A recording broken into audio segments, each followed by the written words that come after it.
and I've got 5 o'clock, so let's go ahead and call this board meeting to order at 5 p.m. on August 25th, 2020. My name is Sean Eystone, and welcome you all here that are listening. Do some introductions briefly. We have directors JP Clausen, Charlie Eastham, Janet Godwin, Ruthina Malone, Lisa Williams, and for a few more hours, Paul Ressler, Superintendent Matt Digner, and Recording Secretary Kim Colvin. I would like to give my condolences, Matt, on the loss of your grandmother, and to you, JP, happy birthday. So we got a little good and a little bad. I would like to remind those folks that are listening in that as we try and match our normal board meeting rules, we would not be answering live questions via the Q&A and chat. However, we do have a community comment section, which we'll move into now. If you would like to participate in the community comment, you can use the raise hand feature, and we will allow you, or we'll call on you, and Kim will give you the rights to speak, and you will get 4 minutes to talk. So we will move into that now. And as I expected, Mary Kate is first in line.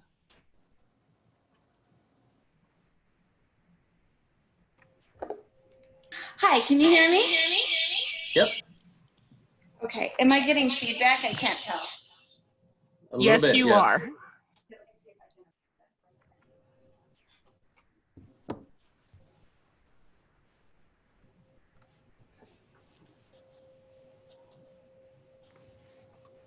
you hear me now? Not the same. Okay, I'm going to try to fix that. Just a moment. I apologize.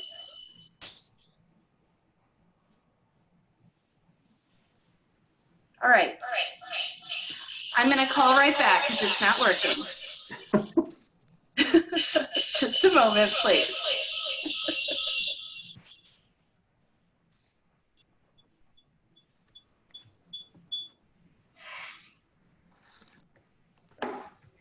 Okay, can you hear me now?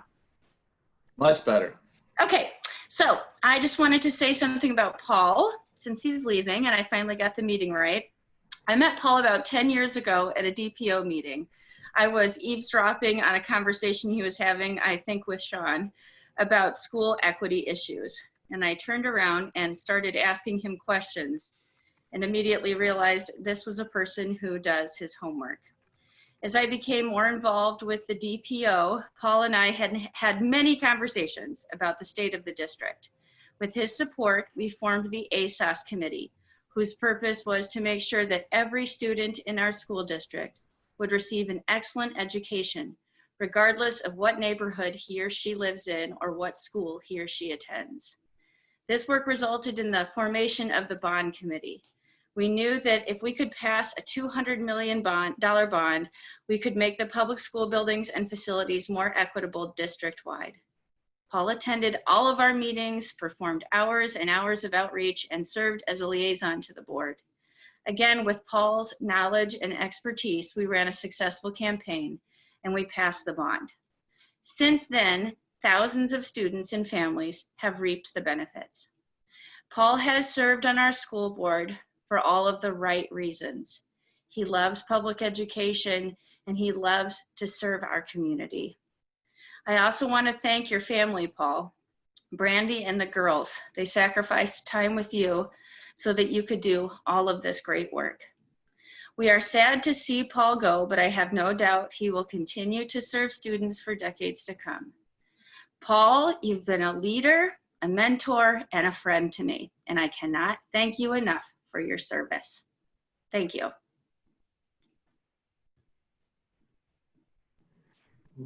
Thanks, Mary Kate.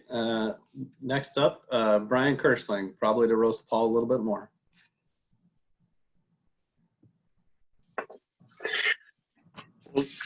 Thank you. Can you hear me? Yep. Okay. Do I sound like Mary Kate just did? You sound good. Outstanding. Yeah, you're absolutely correct. I just wanted to chime in a little bit about Paul and basically, you know, Paul, I tell you what, during the time that I've known you, which oddly enough goes back to when you were about 14 years old working at Hy-Vee. You've always been a very, very good listener. And that's something that I think is incredibly important to serve in the role that you've been in for the last, what, four years and a couple months. I think you actually eclipsed my time on the board. But going all the way back to about 2012 or 2013, you were present, even when you weren't on the board, you were present at all those meetings, many committee meetings, and many of our marathon sessions that went well past midnight. The thing that I am always thankful for was your voice of reason, your calm and quiet demeanor. And we always knew that when you spoke, it was something to listen to. It was almost like an E.F. Hutton commercial. Anyhow, I'm probably dating myself. You younger people don't know what that is. But I just wanted to thank you for your years of service. I know that when you ran back in 2015 and in 2016, that you had expressed that you'd always wanted to be more involved with education. And I'm really happy for you that you're getting to pursue that dream. I know it can't have been an easy decision, but we are all grateful for the time that you have given to our community, and the kids that will be in the classrooms that you work in are all going to benefit from, again, your empathy, your demeanor, and your commitment to their education for all kids. So thank you much for your time, and thank you for your years of service, and hope to see you continuing to stay involved, Paul. Thanks a lot. Thanks, Brian. Give everybody a second or two. It looks like we have no more hands raised, so I think we can move on to the next section of our agenda, which is just approving our agenda for the night. So I entertain a motion. I move that we approve tonight's agenda. Second. All right, Kim, ready to vote?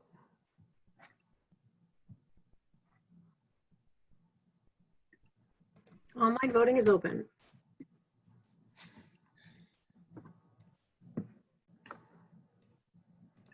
All votes have been cast and the motion carries with all directors voting in favor.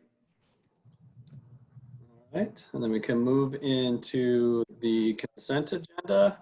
Does anybody have any comments or questions on the bills?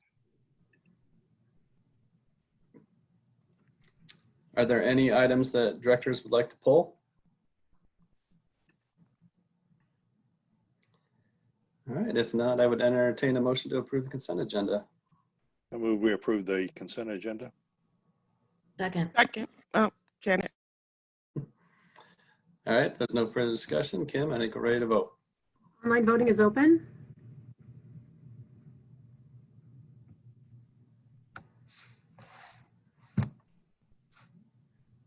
All votes have been cast and the motion carries with all directors voting in favor. All right, so we can move into our first presentation, quarterly financial report. I assume we're going to turn that over to Les, if he's there. I'm trying to find him. Oh, there he is. Thank you, Sean, and to the rest of the board. Good evening. It is time for the quarterly report. This represents through June 30th, so the last fiscal year. It is a cash basis, so there, as every year at this time, there are a number of adjustments that are made to get to the final numbers for the school district. So these are not reflective of those. Those will be in the comprehensive annual financial report that the auditors have started working on this week and will be presented to the board in probably late November, early December. Have to look at which meeting that will be at, but it will be in that time window, which is the normal time window. The thing that I would point out to you, if anything, is that on page 10, the unspent balance,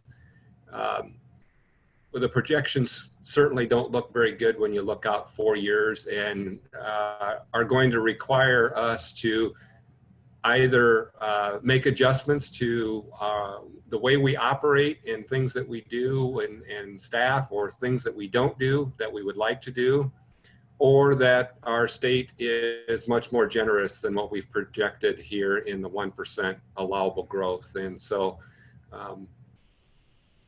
the other thing that we don't know is what our enrollment will be on October 1st and how that sets us up for next year. So, you know, as I look forward to next year, and I just had this conversation with Chase about an hour ago, it's a little bit uneasy with the magnitude of the unknowns that we have out there right now for our budget moving forward. We know where we're at to some degree for this year, but looking forward and being prudent stewards of our taxpayer money into the future, the unknowns are great. And so it's going to take a joint effort between all of us to work through those and develop the right plans to keep the district on a positive financial position moving forward. So while I don't mean to show doom and gloom with those numbers, the reality is that there's a lot of unknowns and some projections there. And so we just need to fine tune those as information becomes available to us, and then work with that information. So with that, I'll entertain any questions that you might have regarding how we're ending up fiscal year 2020. Right. I was just going to point out, you know, I go right to that bottom line too, Les, the numbers you pointed out, and the unspent balance and just kind of what it looks like. And it doesn't look great, but then you notice that, you know, it's making assumptions of 1 or 1.5 from the state, and, you know, us having a larger growth than that. So it does kind of put the onus on us to lobby even more than we have, right, in increasing that state aid. But if we're not getting it, and as you said, if we're, you know, not really sure where enrollment ends up, you know, over the next few years, I think we're going to have potentially some tough decisions to make, because looking at that Excel sheet, you know, at the bottom doesn't look great. You know, and while it's very well into the weeds, just simple things like the amount of interest income that we're able to earn within a year, dropping with the interest rates that dropped in the second half of the year, cost us about $250,000 or $300,000 of where we projected. You know, that's 3 to 4 teachers pretty easily, if you want to put it in those terms, which we often do. So, you know, if the economy bounces back and we start to earn a little bit of money on our interest, well, that just changes things. While it's ever so slightly on 170 million, gives you some idea of some of the small things that do impact us that lead to bigger decisions that we all face. So. Hey, Les. Yes, it's Janet. In terms of the enrollment growth projections, you said you took cooperative strategies and dropped it down to 75%. Is that what we typically do for out-year projections for enrollment? Is that pretty standard? That was something that that actually Craig Hansel implemented when working with the administrative team is to not get too anxious or excited about the enrollment growth that the demographer had, and scale those back to about 75% to soften any cushion if we don't reach those levels and that type of thing. So, you know, looking at what, you know, to grow 117 students for next year from this October compared to last year's at the same time for the 21-22 budget, you know, who knows how they're out there. And our challenge is going to be counting those kids and finding all of those kids that are out there that we're serving in one of our models. So, but that is the demographer's report. And I don't know if Adam has any updated information. I don't mean to throw him on the spot, but we were expecting a report in the spring, and we didn't get that report, and that report probably needs to be revisited or redone at this point in time based upon the number of factors that have impacted the community and the economy. So my main thing is that we're sort of appropriately conservative, right? We're putting in that buffer of, you know, and not over projecting what our enrollment would look like. So that sounds, and it's just one of the unknowns that you talked about. So.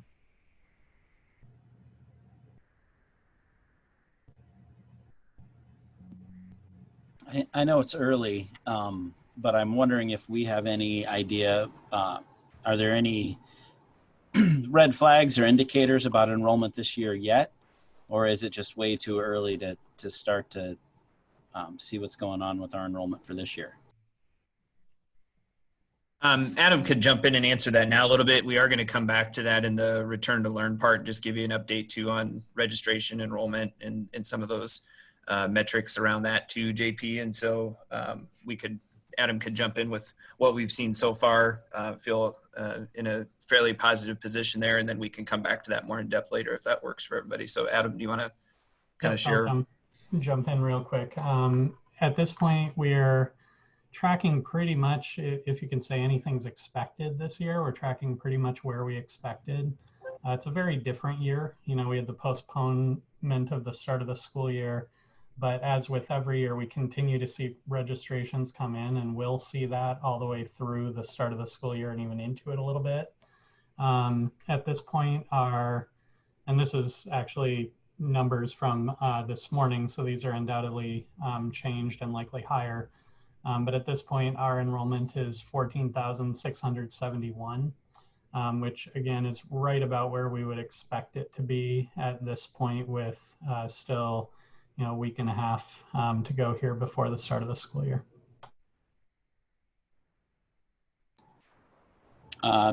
That's positive. You know, I guess the one thing that concerned me on this, of that unspent balance, is on the graph in the upper right-hand corner on page 4.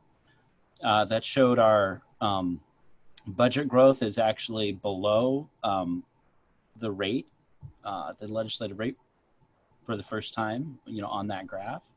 But then still, you know, we're looking at a negative unspent balance. Is that, am I reading that correct? We're a negative unspent balance at the end of this year?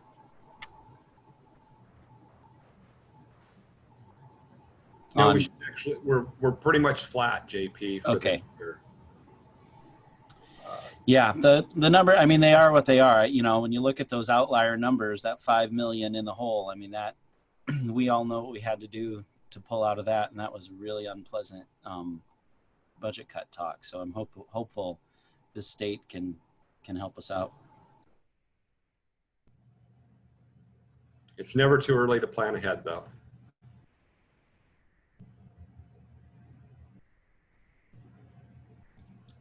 Any other directors have any questions?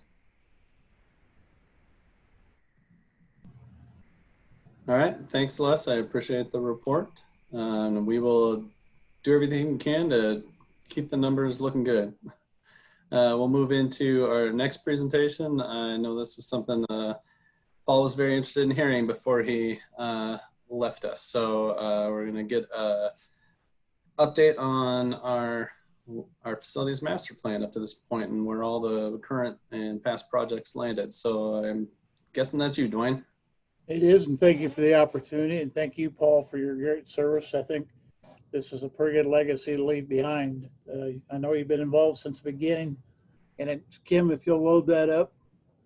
The first slide says long-range facility master plan, and I was going to change that to facility master plan, but I didn't, because when we started this, it was long range, and it was in late 2012, and it seemed like a long time ago. But we've come a long way since then. And Chase asked me to be brief, and I told Chase a story that the first superintendent I worked for said, Dwayne, a picture's worth 1,000 words. You don't need to use 1,000 words to explain the picture. And Chase agreed, surprisingly enough. So I'll try and be brief as we get through this. These are some recent pictures of Grand Elementary on the left, and the center, and the one to the right. I'm sure Scott Kibbe recognizes those are definitely from Liberty High School, which is was really a beautiful project. But moving into the second slide, Kim, I thought we'd look back just a little bit. You know, the revenue purpose started in 2013. The plan was approved in December of 13. So it took quite a bit of time that year, a lot of planning and projects, and we tried to spread them out so we, you know, could serve the entire district. And I think we did a pretty good job with that.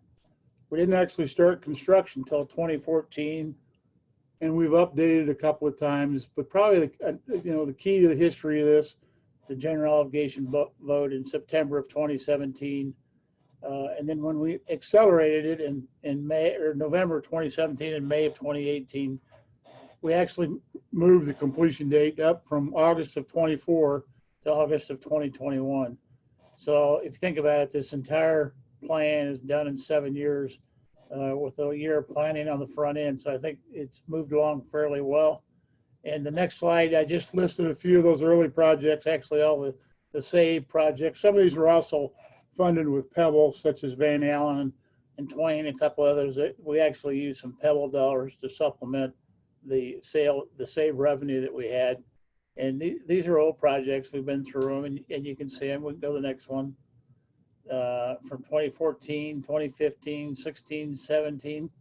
But the point I also wanted to make a point, and by the way, can you back up one slide? And I meant to tell you what these pictures were. That's the library at Penn Elementary as it looks into the courtyard, and the one previous to that is the front entrance at Alexander Elementary, which is still one of my favorites. It really turned out nice. So if we go to the next one, yeah, 2016, there we go.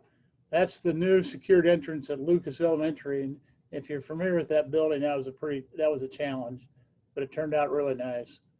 And back to the content here, complementing the long-range plan, we spent in excess of $12 million over the years to improve the safety and security of our buildings. I don't know that we've done a real good job of letting the public know what we've done, but I know in recent years we've had a lot of questions about our safety and security, and I think we've done a really good job of making our buildings more secure. And when people ask, they're surprised that we've done a lot of this. But that complemented the plan.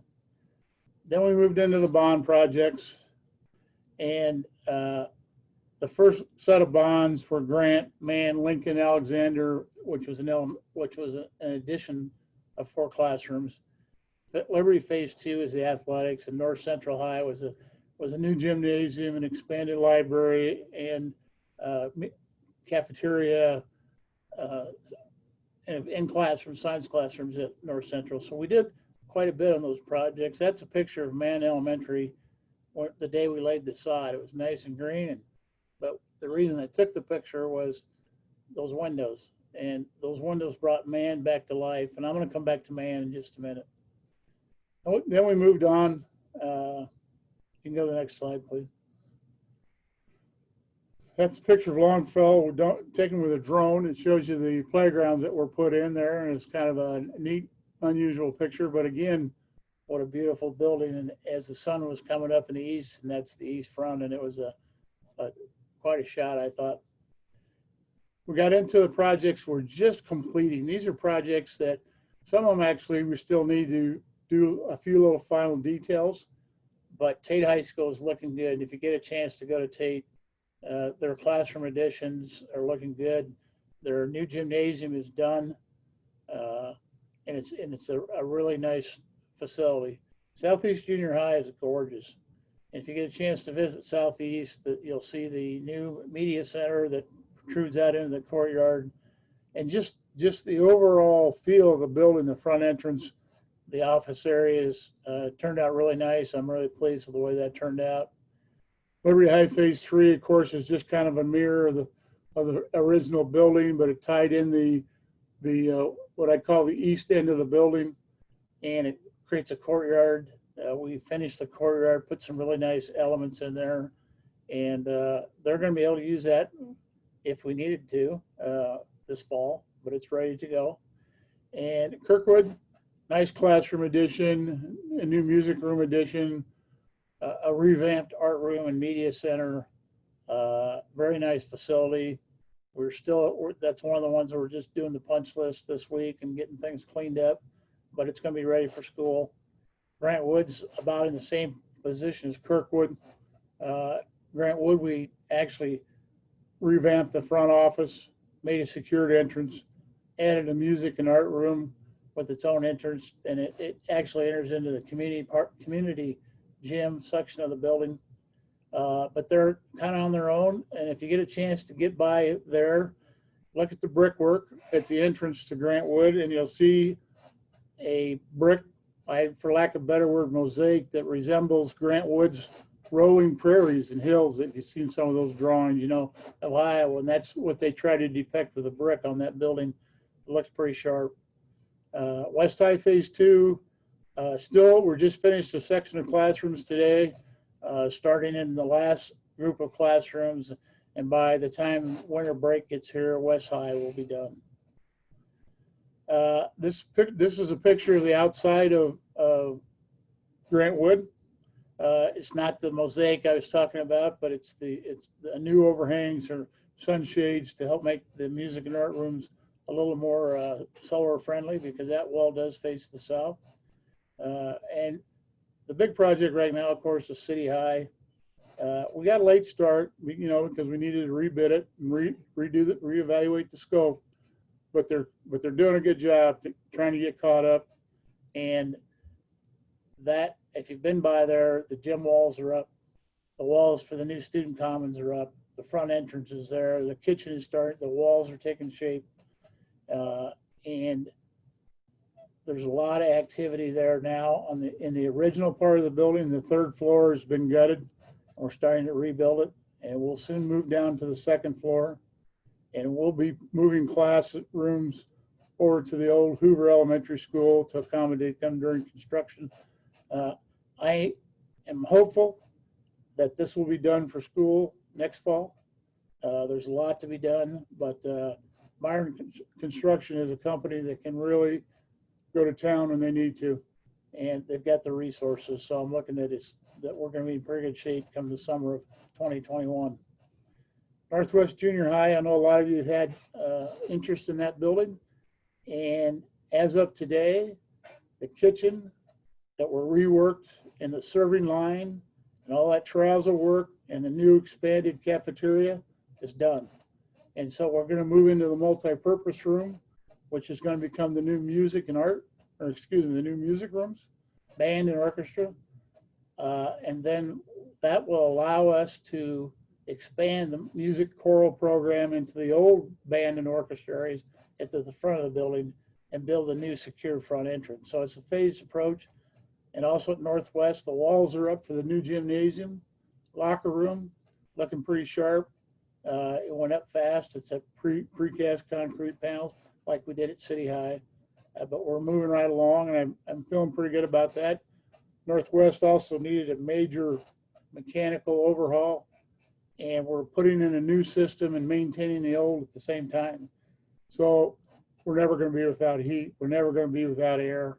It's coming along pretty good.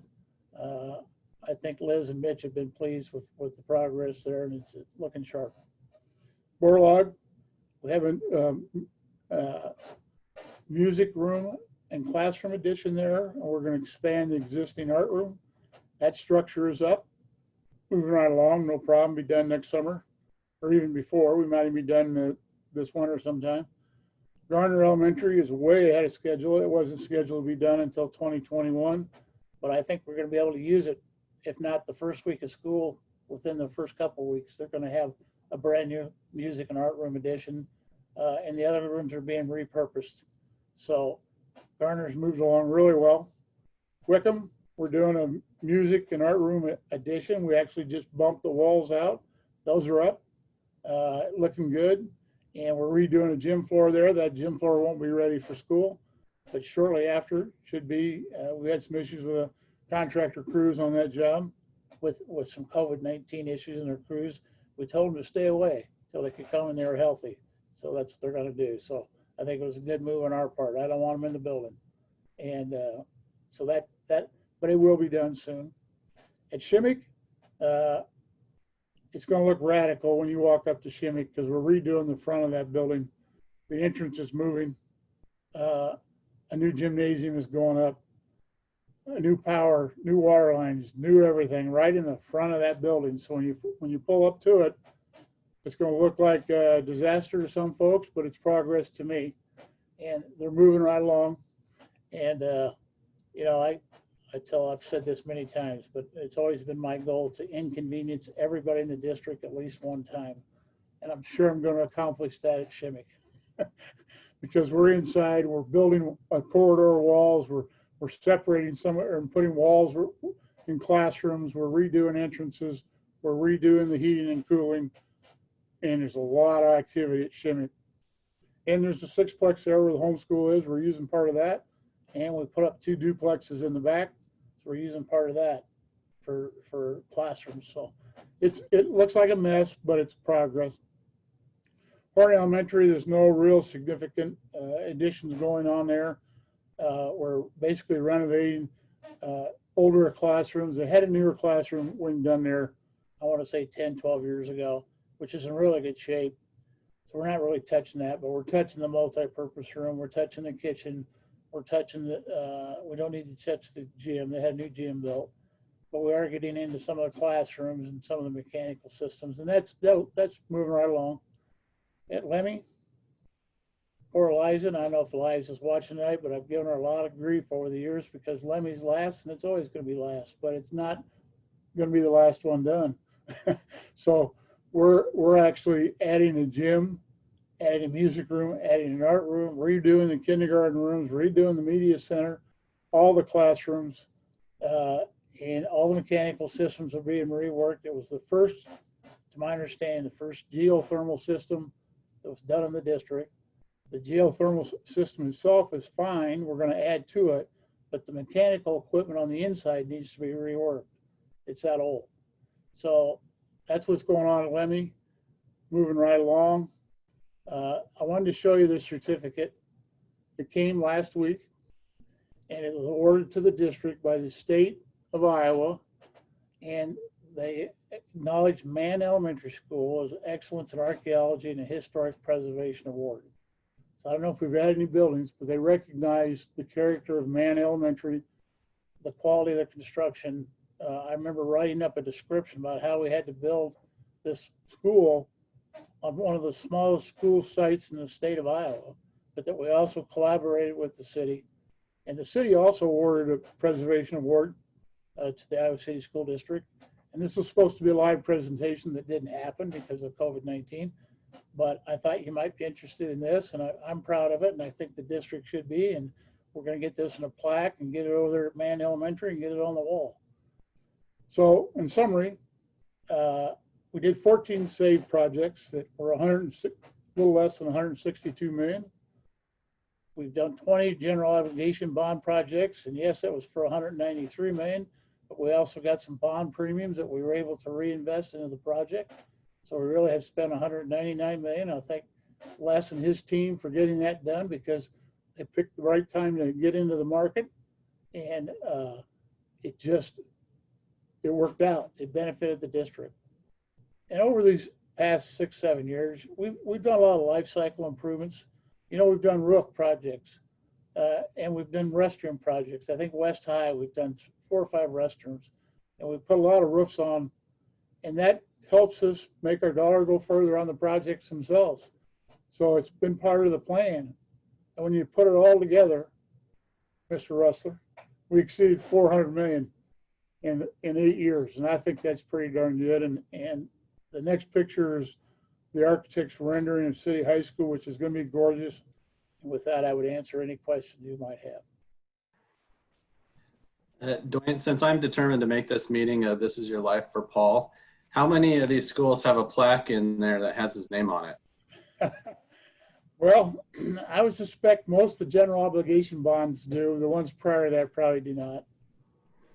You know, the plaque is based on who was on the board at the time the contract was awarded. So a lot of these bond projects have been since Paul Russell's been on the board. Yeah, there's just another dig, but as the community commenters mentioned, I mean, Paul put hours and hours of effort into that, and it's a good legacy. That's not why he did it, but I think it helps the rest of us remember how much work he put into it. So I appreciate it. But yeah, I'm sure any other board members.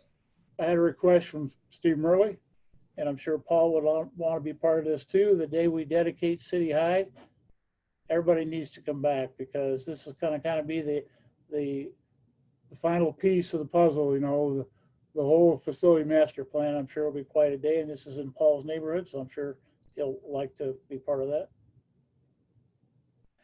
Hey, Dwayne, this is Paul, and I just wanted to say, well, first of all, if you could complete that project sooner, that'd be great. Since I'll be coaching over there, that new gym will be nice to use.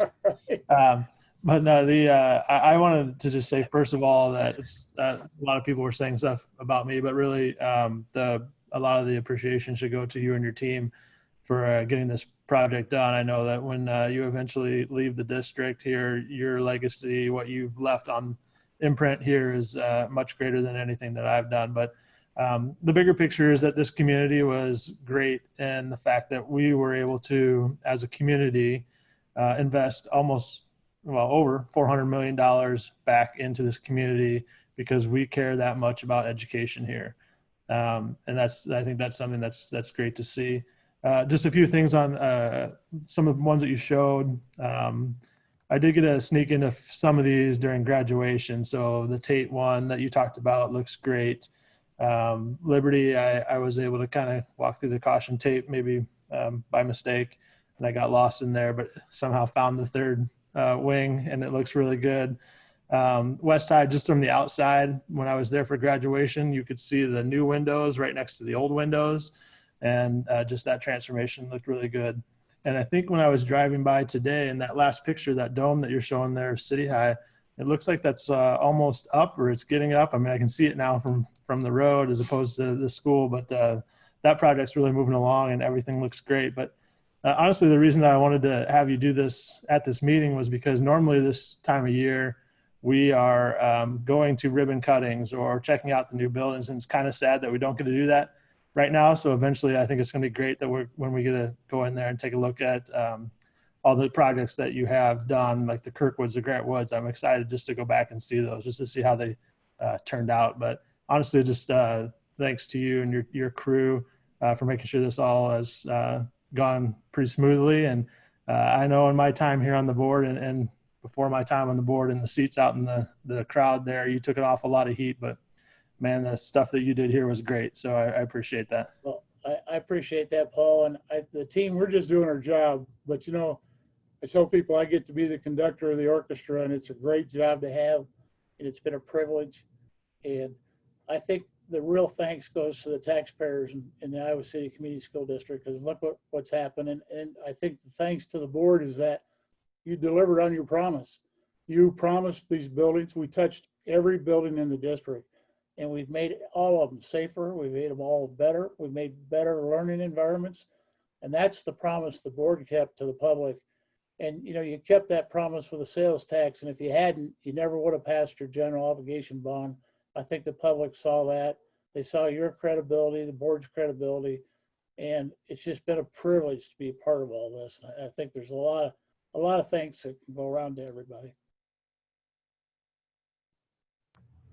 There's one other piece I'd like to add that Dwayne omitted, maybe unintentionally, is that so many of these projects were engineered in such a way that they are much more energy efficient than what we previously had, or you know, have yet done the you know, other alternative sources, as Dwayne pointed out at Lemmy, which has resulted in just over $2 million to date of rebates from Mid-America and Alliant for their programs for putting in these cost-efficient programs. So those funds get plowed back into the actual projects that allowed us to go over the 191 million, that type of thing. But they also help us provide some relief, while maybe not necessarily reducing utility bills. They keep them from going up. And so that's a direct impact to the general fund. So it's a win-win in more than one way. So I think Dwayne's team and all of the architects and design people need to be complimented for making sure that that's part of the projects as well. Yep, thanks, Les. I might add that what Les is referring to is that there is a state energy code. And when we design these buildings, we evaluate the energy cost. And we have on every building, I think, except maybe 2 or 3, exceeded the state building code by 40 to 60%. So, and when we do that, these utility companies help us with that cost and rebate us back the cost of making those improvements. and they go out and verify every project. They go out and do a verification to make sure that we did what we said we're going to do, and that the systems are operating properly. And we've been able to garner over $2 million, and that's all gone right back into the buildings. So it's been good for the district. We are very energy efficient. I know we want to be more self-sustaining, and we're looking at our solar options, which, by the way, we're waiting on a proposal for you to consider here in the next meeting or two. And but we've done a pretty good job. We're probably one of the more energy efficient districts in the state of Iowa, if not the Midwest.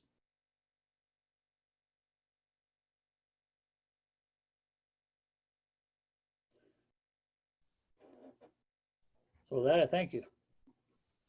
All right, thanks, Dwayne. I appreciate that, and I would echo Paul's sentiments. That many thanks to you and your team. A lot of great work having been done. Let's move on into our next item. We have our action items. This is an edit to Matt's contract. We discussed this, I think it was in our board retreat, that as we kind of look at the current situation in our community and across the country, that it's just a tough time to try and go about executing a search. I think the intent is to still make sure that we do a search fully and completely, but the timing was just not going to work out with all of the other big things that we had to do. So I think the intent was to give us another year before we had to start that timeline again. So this contract is a reflection of that. All it has on there is basically lengthening the contract from 1 year to 2 years and kind of fixing some language in there. I don't know if there's more comments or if I have some comments. Well, just one. Since nobody was present at our retreat, the public, and as Paul is smiling, he can't contain the joy for what I'm about to say, because he'll never hear it again after tonight. I just want to publicly go on record that, yes, Paul, you were right. So there you have it. I will go on record saying Paul did encourage us to initially grant a 2-year contract, but we were adamant that nope, a year, but Paul, you were right. I'll add to that, Paul, you were right, right on. But I also want to say this is a really easy decision because Matt is killing it. You're doing an awesome job, Matt. Your leadership has just been spectacular. Strong, confident amidst these ridiculously volatile, uncertain times. And you've led the team, you've informed us, you've informed the community, engaged the community. Just want to say kudos. This is a really easy decision for us to make. Thank you, Janet. I'll just echo that and also give Paul that satisfaction to publicly say, Paul, you were right.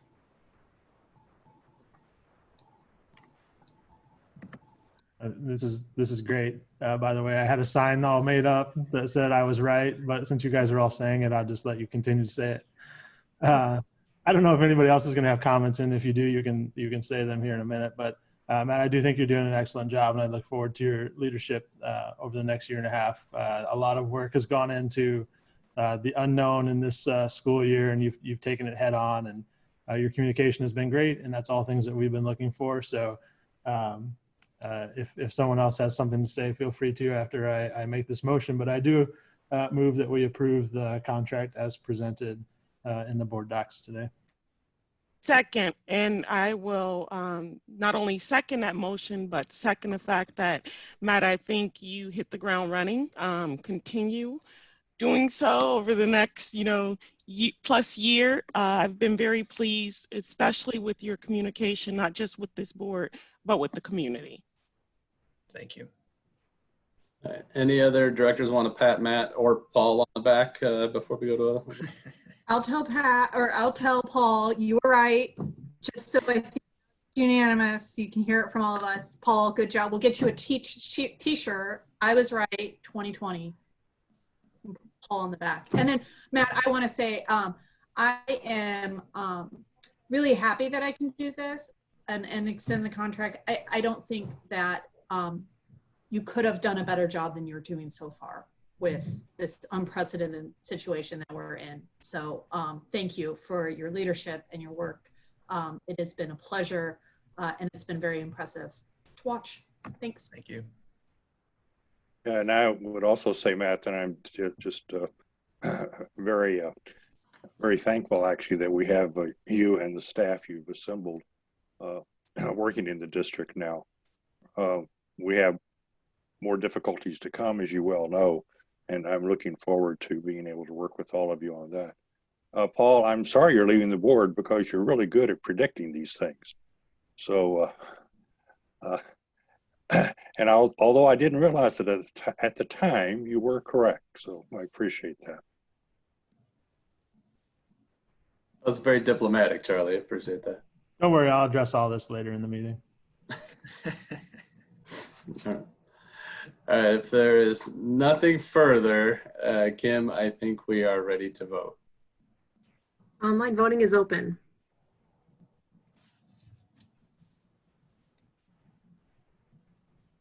All votes have been cast and the motion carries with all directors voting in favor. All right, thank you. Now you got to keep doing good work, Matt, and we're going to start it right off with a big one on our next topic. So we're going to talk return to learn and with a little specificity on metrics, which is kind of a thing we've been tossed around for several meetings now. So go ahead, Matt. Sure. So thank you guys, and thank you for those comments. That was very kind of you and nice of you. I do think one thing we should be proud of in the district is how we've tried to walk through this together. That I think a lot of times when things are difficult on the state national level, what can easily happen is that locally then we start to have significant disagreement and we start to infight with ourselves. And so I'm proud of our Teachers Association. I'm proud of the board. I'm proud of our staff as a whole, of our families, and of our administrative team's work. I think we've done our best to stay collaborative and work through this process the best we can as quick as things have changed. And so I think that's really a credit to everybody's willingness and can-do attitude around this, and just recognizing that, you know, no one wants to be here and that we're all going to have to be flexible, that none of us want to be in this environment, but we're doing the best we can to keep our people healthy and safe, and also to try to provide a rich learning experience. So tonight, kind of the big chunks that we want to talk through with you a little bit. We won't walk all the way through that Return to Learn guide that we published out yesterday. A lot of that is a culmination of the work that's happened over the last 4 to 5 months as we've been engaged in the pandemic, and what we learned from the spring and how we transitioned to planning for the fall. But we will hit some highlights around registration, enrollment, and scheduling. Adam's going to kick us off and provide an update around that work first, as I alluded to earlier. Mr. Kibbe will talk to us a little bit about athletics and activities, what's going to happen in that arena as we have those in motion and continue to approach the start of the school year. Amy will talk about academic protocols for students in quarantine and how we see that working, and when students are not able to be in school, how they'll continue learning. And then finally, we'll wrap up the conversation around metrics and look through the document that's been uploaded there for you and get some feedback around that. And I think I hit all of the high points there. Oh, I know I was going to say, of course, we would take your questions too that you might have, or if there is something you want to pull out of that Return to Learn guide and either highlight or have us talk through some more, we'd be happy to do that. So otherwise, I'm going to turn it over from Adam, or to Adam from here, and go ahead and give an update on where we're at overall with some enrollment data. Yeah, wanted to provide some numbers as it relates to our standard and online enrollments in the district. As I mentioned before, we're at about 14,700 students who are enrolled. Our standard enrollment is about a little over 8,000, and our online enrollment's a little over 6,600, which breaks down to 55% of students in our standard enrollment and 45% of our students in our online program. Within the report that's been provided, the Return to Learn document in board docs, you can see the breakdowns by building, and this is on page 6. One of the things that you'll note is that we have pretty substantial variation from building to building. So as you look at that document, we have some buildings that are as high as 78% in the case of Mann Elementary. They're a pretty significant outlier in that direction. We have a couple of buildings right around 25 to 28% in Liberty, Tate, and Grant. And then most other buildings are within that 33 to 60% range, but we have some variation there. I did want to, though, I know we had a question at a previous board meeting, so I wanted to highlight some of the demographic breakdowns of our enrollments in online versus standard. And as I mentioned, district-wide, we're at 45% of students choosing the online program. When we break that down by race or ethnicity, we look at those percentages being really very close to that, with one exception. So for white students, the percentage online is 44, just one off of that 45 at the district level. Black students percentage is 44, Hispanic students percentage is 45, and then for Asian students, that number jumps to 62% in the online program. When we look at free reduced program enrollment, again, we see that actually match exactly the district percentages. So students who are enrolled in the free reduced lunch program have enrolled in the online program at a 45% rate, same as the district. And as you'd expect based upon that, students who are not enrolled in the free reduced program are also choosing online at a 45% rate. By level, the elementary and junior high levels are a little higher than the district at 47% each.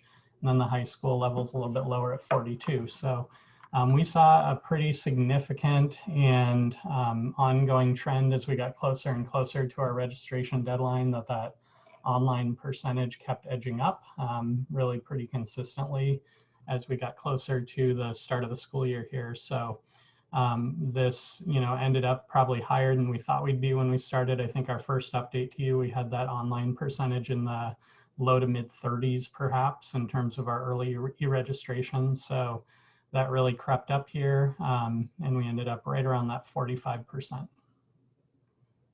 Happy to address any questions or kick this one over to the next agenda item. Adam, this is Charlie. As I remember, when the online period of enrollment ended, there were 2,000 to 3,000, maybe 2,000 or so students who had not enrolled at that point. And so, do you have an idea of what happened? Most of those were enrolled in then on the hybrid model by default, right? So, do you have any idea about how many of those families might have chosen online if if the enrollment period had been extended? Yeah, it's a good question. We could, have looked a little bit at what that data had projected out beforehand. We were really pretty close as a district to 48% prior to the end of the enrollment period and the assignment of remaining students to the standard enrollment. That said, and I'll let Amy or Greg speak more to this point, but I know that we have some specific exceptions that we're dealing with as it relates to approval of that online program enrollment at this point. Yeah, I can speak to that. There, of course, any new families, we're still giving the option to select into the standard enrollment option or to the PK-12 online program. There's also a COVID exception document that we've posted on our enrollment tab under the parent tab of the website.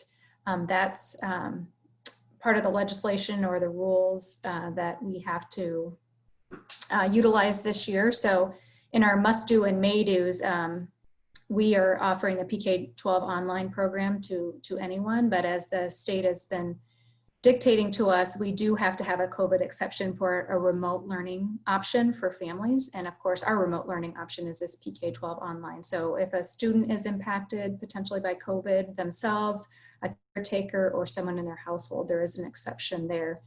But other than that, we've encountered and are working with a few families who were having technology issues, right around that deadline. But for us, it's really critical that as much as possible, our enrollments aren't fluctuating too much between the hybrid and PK-12 online program, because as you can imagine, with close to 45% of our overall population selecting into online, this is a huge lift on the staffing side for us to get this accomplished in a timely enough fashion that our teachers know their placements as well. So with that, do we have other questions related to enrollment? Yeah, just a quick question. I know that the information was shared regarding the data on the school breakdown, but will that be disaggregated even more so we can know, like, by race within buildings, by FRL, by buildings? I mean, is that possible? I mean, I understand it might not be possible before school starts, clearly, because you're working on assignments and things like that. But is that something that you can get to us? Yeah, that shouldn't be a problem. Thank you. Yeah, Ruthina, we can turn that around. That was just something we didn't get prepared quite yet for tonight, but we knew you guys would probably want to see that level of detail by buildings as we've looked at demographic data before. So we'll get that to you for sure. Okay, thanks.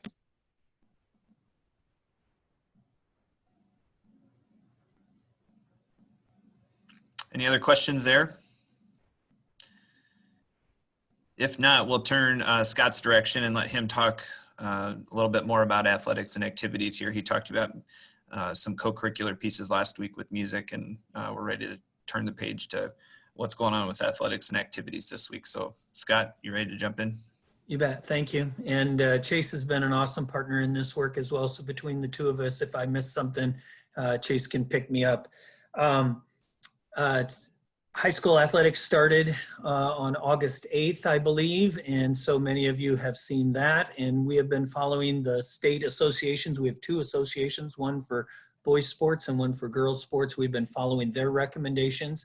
I would say that those aren't occurring like normal though. So the first thing I would like to make sure that you recognize is that there are fewer competitions. So football, for example, instead of 9 competitions, they're down to 7 competitions. The other thing that I'm pleased that the league did, and not so much at a state directive, is the large multiple team competitions have just been canceled. So it's not uncommon at the end of the swim season to have all the schools get together for a big 16 team meet, and that's canceled. And same goes for cross country and golf. And so they're trying to break these down into much more manageable sizes. So I'm pleased with that approach. I'm going to talk a little bit more about the sport specific, maybe not sport specific, but some of the mitigation strategies here in a moment. Junior high sports, though, we are going to suspend for the fall. And when I say suspend, what I mean is the interscholastic competition of junior high sports. That's kind of 2 pieces around that. First of all, the Iowa City schools are part of what we call the Krandic League, which includes the Linn-Mar Junior Highs and the Xavier Junior Highs, College Communities Junior Highs, as well as Cedar Rapids. So Krandic, none of them are competing and traveling.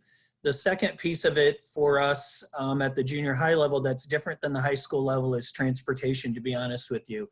And so at the high school, we can practice 9th grade at a time, 10th grade at a different time, and varsity at another time, and get kids on campus at different times because they can drive themselves. That's really problematic for us on the junior high side of things. And so, especially when I think about the A and B cohorts, getting a kid that's in an A group to a B practice is just problematic for us. But like we mentioned last week with performing arts, we know how important those activities are to our kids.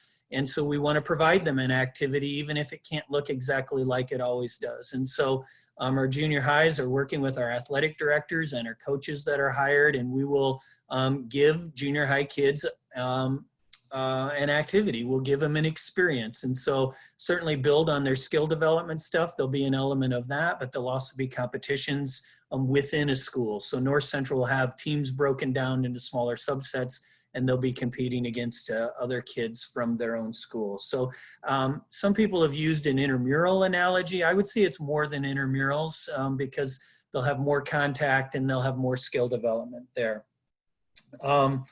The second piece is we've talked about not just looking at this as performing arts or athletics, but looking at all activities. And so our clubs and stuff will still occur, but we're going to try to run as many of those virtually as possible. Book club can sure run after school virtually. Carmen's Psych Club at Liberty can run virtually. As we move through the year, the robotics team, for example, could plan on the front end, but at some point they're going to need to get together with masks and start building those robots. And we'll just see how that year goes. I did want to spend a moment on the kind of the mitigation strategies. And so on the athletic side of things, kids are wearing masks, coaches are wearing masks. They're wearing masks to run in cross country. The football kids have this thing, maybe you've seen the baseball folks have, looks like something around their neck, and then they pull that up over their face. So they're doing that as well. And so we just have an expectation for masks. We've changed a ton of our protocols around locker rooms. We know that we can only have a handful of kids in locker rooms at a time. So we're trying to cohort those and always bring those kids in that same cohort. Kids aren't leaving their stuff in locker rooms. They're taking their stuff with them, and they have travel bags. And so a lot of work around that. Spectators, we're going to keep our policies from the summer. And so in the summer, we said that fans could come 3 per competitor, or 3 per participant, maybe would be the better word. And we're going to stick to that outdoors, and indoors we're going to go to 2. And frankly, that's because our indoor spaces aren't as big as our outdoor spaces. But that means a football player, a coach, a dance team member, they'd all get 3 tickets. And most of the ADs are using wristbands, so we're limiting that. I know that football, for example, is a big community event, but we really need to keep our crowd sizes down, and we want those essential family members to get to watch those things. ADs are working very hard to present those activities virtually. I know KCRG 9.2 is coming to a ball game soon, but they're also going to do webcasts and things like that as well. There are a couple venues that even 2 tickets per participant is just not going to work. I think of our swim venues. Boy, those are tight venues. And so what our rule there is 50% of capacity. And if that means it's not 2 per athlete, then it's not 2 per athlete. And so we'll always err on the side of fewer than on more. State Department of Ed and the athletic associations have said that we have complete control over our campuses. And as you know, we're requiring face masks in our buildings. We're requiring face masks of everybody in our stadiums and in our gyms. And that includes our guests from other communities. So they'll have the same ticket restrictions as well, but they'll be in our stadiums and gyms with masks on, or they won't be able to attend. That's our district's rule. Looking at my notes, concession stands are closed. We are making a small exception for bottled water. We're thinking about maybe a Friday night that gets really warm, and we want to make sure that hydration is still a consideration for families. So that's the exception there. And then I think the final thing, and I'll allow Chase to maybe pick me up where I've missed stuff, is around our contact tracing. And so Jess Jimerson, who's on here, along with her connections at Johnson County Public Health, we are conducting contact tracing, just like if somebody else in the public were to test positive for COVID-19. And so we're taking that away from our ADs and away from our coaches, and Jess is interviewing student athletes that test positive, and Johnson County Public Health is as well. And they're coming back to us, making recommendations about which kids need to be quarantined. We're following that same, close contact, 6 feet for 15 or more minutes. Coaches are doing a pretty good job in things like cross country, where they can warm up with cones and spread them out on the lawn at City High and things like that. So that is occurring. And Jess has a lot of work in front of her, and the district nurses are carrying a big portion of that weight. And then she reports back to Chase and I and the ADs about how long certain teams are out. And maybe one piece that I forgot is, as soon as we hear of a positive test, the team is shut down. Everybody on the team is shut down. We need time to allow Jess and her team in Johnson County Public Health to do that contact tracing. We think we can get that done in 3 days, But if we can't get it done in 3 days, the team will be shut down until we can get the contact tracing done. So we just know that that piece is really important. And so I'm looking at my notes. Travel was another piece that I had a note on. When the kids are on the buses, they'll be wearing their masks, just like when they're on campus and just like when they're in school. And we're following the Iowa Central guidelines on the number of participants that can be on a bus at any one time. We are not using our district vans to transport kids. We would do that in tennis and golf. And what do? We jam 7, 8 kids in a van, right? That you can't socially distance in that context. So we're putting golf teams of 8 to 10 kids on buses. And in many cases, the ADs are joining efforts so that City and West and Liberty kids are transported together on small enrollment teams. So that's my overview, 100 miles an hour probably. I probably talked too fast. Chase, things I've missed that you'd like to pick me up on? No, Scott, I think you did a nice job. The only complimentary thing I would offer on travel is that we maintain our restriction on no travel out of the state. But that's not just for athletics or activities, that's across the board. And so we're not approving any travel, whether that's for PD, for adults, or for student activities beyond the borders of Iowa at this point. And the one change that Scott mentioned, but I think just to highlight, is on that contact tracing. Back in the summer, we were doing an automatic suspension of a program for 14 days if we came up with a positive test. But thanks to Jess and more information we've learned, we have been able to make that a lot smaller, that initial suspension, which is good. It's good for our students. It's good for our ones that are participating and the ones that aren't participating. So we're happy about that, and we appreciate Jess's collaboration, as well as our friends from the Johnson County Public Health that are helping with that as well. Hey, Scott, I have a couple questions for you, and you know, maybe it's getting a little ahead of the game, and it's probably going to fall on the ADs. But I'm thinking if you're limiting the number of folks in the stands to 3 per or 2 per, are we having to be creative with scheduling things like girls basketball, boys basketball back to back, or a JV and a varsity? Are we having to clear stadiums and then fill them back in, or is trying to make sure they're not even on the same nights, or has that even been worked out yet? I think you're on to something, Sean. To be honest with you, we're kind of living in the moment, and we're doing that. We're worried about fall activities right now. And one nice thing about fall activities is they're kind of in different venues. We don't share venues. So volleyball is the only thing that's in a gym. Football is the only thing that's in the stadium. Cross country and golf have separate venues. But when we get to the winter sports season, you're absolutely right. We're going to have a lot more work around cleaning venues and emptying stands and getting new groups in. There's a lot more work in the winter sports. And that really falls to Dwayne's team, Sean. He and Jeff have put together some great plans for cleaning our facilities. And, we're going to use our gyms for class on certain days as well. And so they're already working on protocols of how we need to clean some of those common spaces. It's a good point to bring up because that will create more traffic in our buildings. But they've already started working on some good protocols for cleaning on a daily basis. Thank you. Anyone else? Yeah, Sean, maybe Scott or Chase or even Jessica, how are we going to be able to monitor the positive incidence or the rate of positivity among student athletes of the district as we go through the fall and they're going ahead with their competition? Are we going to be able to do that? Jess, you want to take that?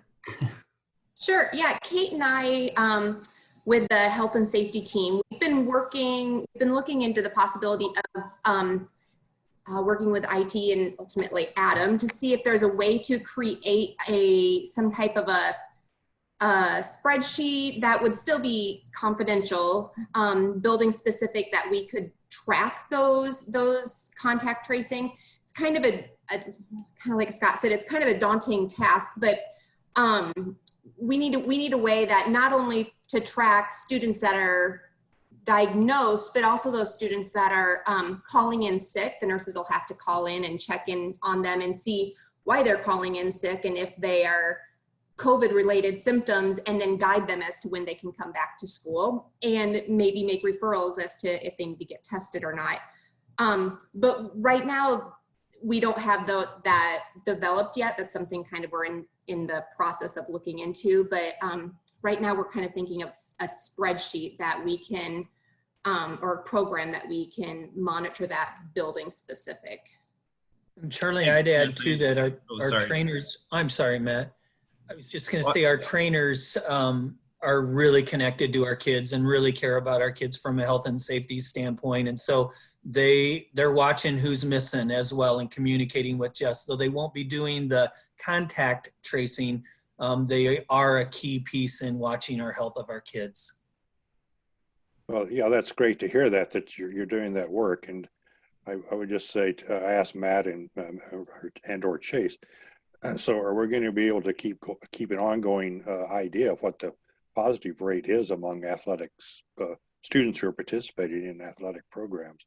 We should be able to do that, Charlie, and I don't want to speak for Matt. I know this is part of the conversation. I think a little bit later on we talk about the metrics, and so as a subset of that, as long as we can, as we break down data, right? If one of the data pieces we want to break down is students involved in extracurricular activities, we should be able to set that field up as a way to disaggregate that data once we get that set up. So yes, as we look at not only overall absenteeism rate or positive test rates for individuals in the district, of course, confidentially, as Jessica said, I want to make sure that we keep that clear that we wouldn't be releasing names of those individuals. We should be able to break it down into folks that are involved in, or students that are involved in activities, as opposed to other students. Yeah, I think that, I agree with Chase. I mean, it kind of goes into our next conversation around metrics and the value and knowing that positivity rate. I think we just want to talk about that some more, Charlie, because I think for us, when we know we have cases, I think, that's how we respond. We want to respond accordingly when we have a positive COVID case and implement our protocols in that sense. And so obviously we're looking at positivity rates for the county as we get into that metrics conversation. And then we're looking at absenteeism rates for some of those decisions. So that positivity rate piece that you're kind of speaking about, I think we just want to talk about, what's the most valuable data to have to make decisions on? And is that a positivity rate for kids in athletics, or is it more about, cases and then how we respond to those cases? The rates could be harder to track. I mean, I think it's probably something like Chase said that we could pull off. But if we're going to do that, how accurate are we going to be? Are we going to know about every positive case? And so we don't want to be reporting something that wouldn't be accurate either. And so, I don't know. I think we just need to vet it out some more and continue to talk about it. I can see why you don't want to know that, but we also want to be real time and have the data that's quick and that we can make decisions on also in that regard. So when we get to the metrics one, I think we could come back to that for sure and talk that some more through. So I think it's a good question. On that positivity rate question, Matt, wouldn't you would get the ones that tested positive? They would probably tell you, but wouldn't you also need to know who else tested and if they tested negative to get that number, or is that just? That's why I don't think we'd want to necessarily commit, tonight to saying, yeah, we're going to be able to track positivity rates. The absenteeism rate is what you'll see on our metrics, and that would be students that we have heard that are COVID positive, students that have went home symptomatic, or students that are, being quarantined in that realm. And so I think we'd want to probably have some additional information to present to you guys about if we can really be in charge of, trying to manufacture a positivity rate for the district or for further subgroup breakdowns after that. And then just a couple other questions. I do appreciate that you are offering something for junior highs. I wish it could be more, but it's not. So I'll take it for what we got. But I also appreciate that you guys are looking at this by season and not just saying like all of sports are done. So I appreciate that you're going to relook at that as we go through this season. And the last thing I kind of wanted to say was that the coaches I know have, and the ADs, especially at least at City High, the ADs, Phil Hansen's done a great job of communicating this part out to coaches. I had to go back and listen to a coaches meeting that I missed for the last board meeting. And he did a really good job of laying down, like, these are the rules. This is what you need to do. This is what I expect of you. And then on the flip side, as a parent, the coaches, at least for volleyball, communicated that all out to us as well, so that we know, like, you're only getting 2 tickets per game. So currently there's a game going on and my wife and my mother-in-law are there because I can't be there. But I think they're doing a good job. And just for the public that are listening, it's really good that we get this information out that's going to be limited, because this summer when I work some ticket booths for softball games, the worst thing to do is to turn people away because they don't understand why they can't come to the game necessarily. So I appreciate you guys getting this information out. And then the last thing is I just have a follow-up question for Matt or whoever can answer this one. Last week on our board agenda, we approved a camera system for Musco to go on to Bates Field. And I was just curious the status of that. I know part of that reason that was going up was to do live streaming, but we have a contract that we have to go through with Musco for that. And I was just curious the update on that if possible. Dwayne, do you want to jump in there, or Chase, if you have the answer? I don't have any updates for you, but I'm sure. So on the contract piece, we're still looking at that, Paul, and getting a review on it. There was some language in there that we were a little bit apart on, and so we're still getting that ironed out, just to make sure that who owns rights to the video and things like that, and they comply with some of our regulations are in place. And so it's still in a holding pattern, but we're trying to get that hammered out, because as Scott said, it's one of the ways that we think we'll be able to bring the games to more people. I have a question. I don't know if we talk about it here or later, but it's sports, so I'm going to ask it now. How does the guidance from the state track with our athletics decision if we find ourselves in the position that we have to go all online? Will all of our extracurricular and sports shut down? Walk me through that, please. In their FAQ document, and I think we provided that last time, I mean, there was a generic statement around it, and it really talked about, Lisa, that if a district's been granted permission to do temporary remote continuous learning, that then they should not be having athletics or activities at that same time. And so obviously there's some conversation that's still happening around the state's guidance, the state's metrics, and districts making the decision about being fully continuous remote instruction if they decide to do that outside of those metrics or without the state's permission. But the guidance from them is if they're granted that permission, then they should not be doing athletics or activities. And so I think that would need to be part of the board's thought process as well, about if we're denied that permission and the board still makes a decision to do something different in the best interest that they feel at that time, then the guidance we've received is that we should not be doing athletics or activities at that time. And so I'm sure that would affect, sanctioned competitions and things like that, that if we tried to play in those, other schools would be put in a difficult scenario, or that we would have to pull out of those competitions in that sense. Do you know, Matt, is it just for the period that you're on online? So if we were to transition, yeah, we just miss 2 weeks of games, but then we can pick up again when we go back in?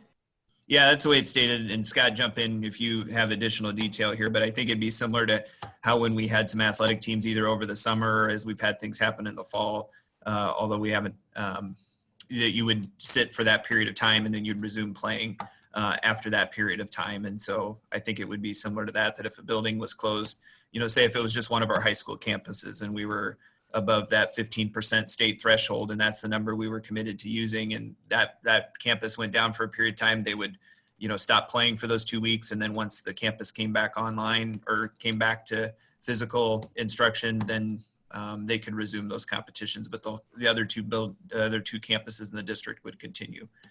So I think that was a long way to answer your question, but it's just for that period of time. The only thing I'd add, Matt, I think everything you said is exactly right, but even people are challenging that aspect of the guidance as well. And this Friday will be an interesting test on that, because Des Moines Public Schools are planning to be 100% online, and there's going to be some Friday night football games. So I'll be interested to see if they get to compete or they don't get to compete, because that is occurring in real time. Yeah, it seems like push will come to shove, right? Because the game's scheduled and their commitment right now is to start online on the 8th, although they have, they've yet to do that, but their games happen first. What about elementary band?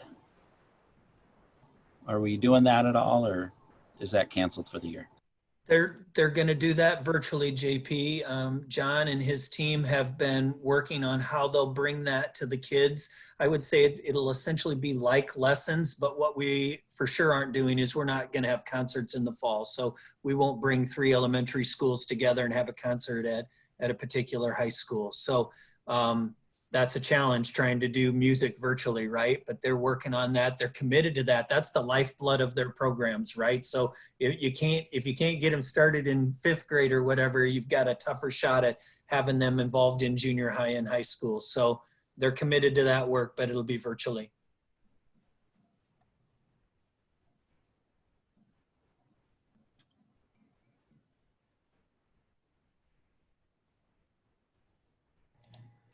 All right, it looks like we're done with questions maybe around athletics and activities. So we'll move on to academic protocols. Thank you, Scott.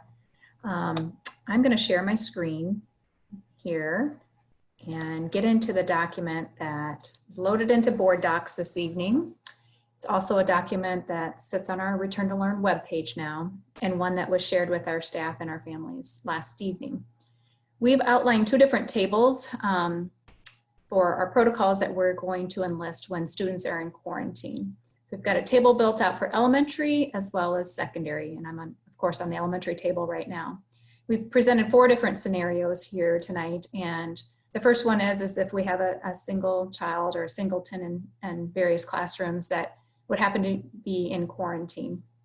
And what we've said there is that they would follow what you would typically see happening at the elementary level during those offsite hybrid days. And there's a hot link there to that language.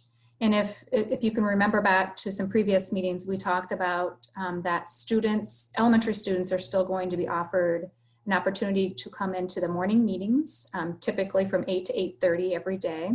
I say typically because there may be a specials happening then, and so theirs might not start until 8:30. And then there's also an English, language arts, and a math touch point during those offsite days with a certified staff member. In addition to that, all of their assignments are loaded into Seesaw, and so they'll be accessing those for all 4 of our core areas, as well as specials. And those items, of course, are not synchronous, they're asynchronous or not live. But in addition to that, for a child that would be out, then we would make sure that we are posting the ELA and math core lessons. And these are videos, and these have been created this summer by our course developers. And so these are the same videos that our PK 6 elementary classroom online teachers will be posting and utilizing every day, but we would use them as well in this scenario. Then if you can imagine, we might have a class, so say take a 3rd grade and it's section A. Maybe we didn't do the social distancing or get our kids social distance like we had hoped, and maybe we have all the A students out. So what could we offer? We would mimic what we said above, but the additional offering, instead of just that ELA and math touch point with a certified staff member, in addition to all those other things I described, we would try to offer both small group reading and math lessons via that on-site teacher who's still working. Perhaps that teacher has to be quarantined. We'll work that out if such, but we think that regardless, we can offer some small group sessions for reading and math. Again, we would want to make sure that our children were feeling well enough to do this. This is just what we want to offer in the scenarios where we have children quarantined and still feeling okay. The next 2 are if situations if the building would have to go offsite temporarily or if the district would have to go offsite. So as you think about our return to learn models and that continuum, this is where we're in the 100% remote. Again, if it's building or district, we would employ then the schedules that we call or refer to as the continuous learning schedules. And that is also hyperlinked in there. That's the same schedule at the elementary level that our PK 6 teachers that are online teaching every day are utilizing. Because we would be all at that building level or at the district level, all teaching remote, these classes would still be taught by their on-site teacher in an off-site way.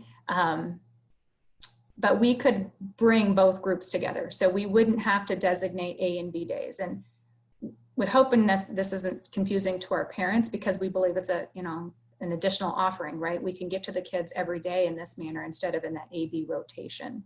We would have to come back with pretty explicit information around this, but that's our offering. And in that model, then you're going to hear some description of what I shared above already. It's the morning meetings that are live, just like and previously described. It's the English language arts and math small group sessions that would be live. Specials would be live. And that's what it is shared there, both in the building and district level. We think we could follow that and employ those schedules. I'm gonna move down to the secondary table then. And we've got 3 scenarios outlined here. So for our singletons in quarantine, our kids during the offsite hybrid days will be accessing Canvas. And so Scott worked with his team of administrators, secondary administrators, to figure out how else could we engage our students during quarantine. So you see things listed there like, and again, it's working still with the teachers that are on site, access to Flipgrid, Padlet, recorded lessons, swivel technology, Canvas discussion boards. So we brainstorm those kinds of opportunities. And then the latter 2 situations are the ones that I just spoke about in the elementary. We would go and start employing that remote schedule or the PK-12 online learning schedule for the secondary buildings as well. So if an individual building or the district is quarantined or temporarily removes to that offsite learning, both the A and B groups could be working with their teachers at their prescribed times via the schedules that we have listed there. So with that, I'll entertain questions.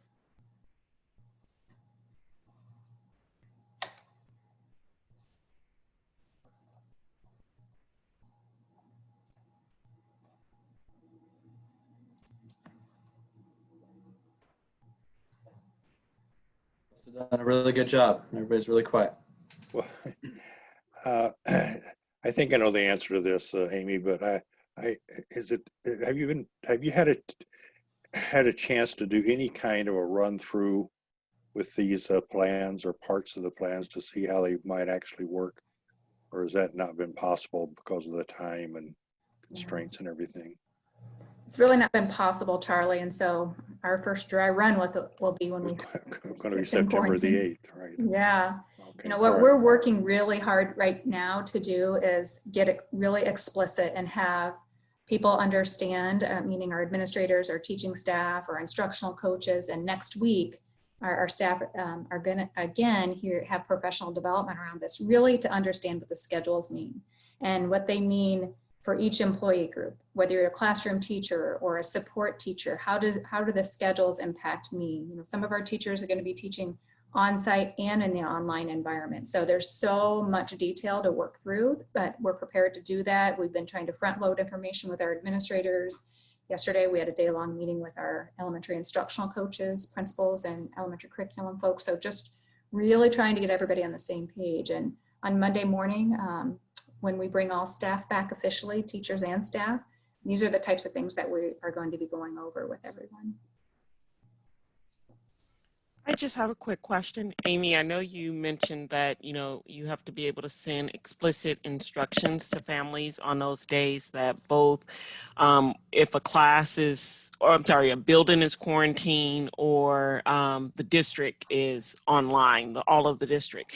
When do you think that language will sort of go out to give parents a heads up that it won't be an A and B day? And I know when that happens, there'll be additional language, but I'm just concerned that families need to, I know this document was shared with families, but it's rather lengthy and, for families to understand that that would happen. That's a great question, Ruthina. When I think about if, it kind of depends on, whose rules we're employing, right? So when you think about our ability to get a waiver and the metrics that the DE has set forth in the Iowa Department of Public Health, there's language in there, and we've got a system, the CASA system, where we would have to go and apply for that kind of waiver to move the building or, of course, the district off-site. What they have said in there is that they have up to 48 hours to get back to us. And so I think that's probably more likely part of the conversation that's yet to come, or that's going to come next.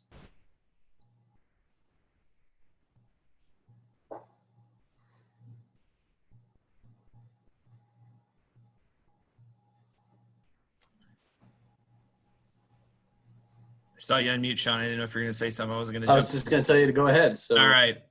Are we ready to transition to the metrics document? All right. Let me see. I'll probably just share my screen here. Get it pulled up first.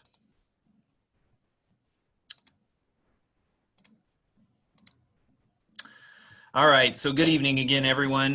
Thanks for bearing with us through the, some of those other parts that were important points that we've been continuing to work on and fully flesh out. So a piece that you asked me to come back with to your conversation this week was around metrics, knowing that there was some discomfort around the metrics put out from the state. And I think just a couple opening context things that we've seen, obviously some media reports and know that in our local community, some transmission rates and positivity rates have continued to increase as we thought they may, as students have returned back to Iowa City and to the University of Iowa. And so we're seeing those numbers continue to climb. And that was part of our initial reasoning for making the recommendation on July 14th to start offsite. And then obviously, you know, we're well in tune to what happened with state guidance and why we landed where we did. And so there's going to be some monitoring we're going to have to continue to do here locally very closely over the next coming days, the upcoming days and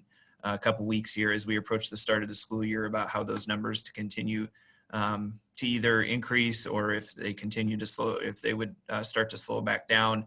But what I tried to prepare here for you this evening is a decision matrix that really speaks to a couple different key factors as we work through, but I'm just going to kind of read from the page here as we describe it to you, because I think it's an important one for people to have an understanding on. And so development of the matrix, it was done in collaboration with the Johnson County Department of Public Health and Johnson County Emergency Management. Our processes also include a review of the guidelines from the Centers for Disease Control and World Health Organization, other state guidelines and medical literature on COVID-19 related to children in school settings. How we would plan on using the matrix on a daily basis, the school district's chief operating officer will track the positivity rates for Johnson County in each building's student and staff absence rate. The chief operating officer will communicate these numbers to the superintendent. The superintendent will make a recommendation or request a special board meeting to the Iowa City Community School District Board of Directors when the data indicates that a shift in educational model may be required for a building or the district. And so I want you to pay attention to the point there that we delineated two of them, the building or the district. This meeting will include a review of the data and a decision will be made regarding whether the district will seek permission to move to a fully online learning environment. The chief operating officer will track and provide any additional data to identify trends and other indicators that may assist with decision making. The same process will be utilized if the district plans to transition to a fully on-site or to fully on-site for teaching learning. However, this transition would only happen at the trimester is the way I have it stipulated there. So here's the grid, and what you see across running across the top header is building absence rate for students or staff for 2 consecutive days, and it breaks it into percentages of low of 5% or less, moderate of 5 to 9%, or high 10% or greater. And then if you pay attention to the asterisk at the bottom, it says absences are related to confirmed COVID-19 case, presumed positives due to COVID symptom reports, and quarantined students and staff. And so that's what would be into that factor. As we've looked at our absenteeism rate, sometimes we would end up with a normal absenteeism rate around 5% for our buildings. And so we wanted to try to be specific and narrow that to COVID-related reasons. And that's what Jessica was referring to earlier when she was talking about our work to try to build some of that tracking and that data collection piece so we can best measure those absenteeism rates. On the left in the vertical grid, you see 2 big factors that will be accounted for in determining what would guide our decision making here. And that would be the percent positivity, that 14-day rolling percent positivity, and then the case count per day. And so percent positivity of less than 5 or a case count of less than 10 is the lowest measure. The moderate measure would be a positivity rate of 5 to 9% or a case count in the 10 to 100 range. And then high The high end of the grid here is a positivity rate of over 10% or a case count of plus 100. And then you can see how the grid tracks accordingly and when we would ask or prompt you to that special learning. Of course, we're in the hybrid component is where we've recommended the start of the school year. In the moderate range, we don't have an absence or absenteeism rate at this point, but we do have information on our positivity rates and on our case counts for the local area. When I spoke to Johnson County Department of Public Health about this today, there's been a lot of conversation and media reports about grabbing data from different sites. Our data source is still the Iowa Department of Public Health website. A key factor that Johnson County shared in that as far as why that's an important site to still keep using is because that is the warehouse for all data that would come in from testing centers. So when we look at whether it's Mercy, UIHC, private testing, all of those data points are sent into the Iowa Department of Public Health. And so some of those other warehouses, it would be hard to verify the reliability of the data that they're reporting. And so really from my conversation with Johnson County Department of Public Health, that was still our best place to go obtain that data. But we understand that obviously there's been some points in the news and some things with errors in that data and that the state has worked to correct or identified that there was some incorrect data being reported. And so I also understand the discomfort in that conversation, the reality of trying to rely on those numbers when we're making decisions for that end. So that's why it's important that that data gets uploaded and fixed and we can count on it accurately because people are hesitant to do that right now.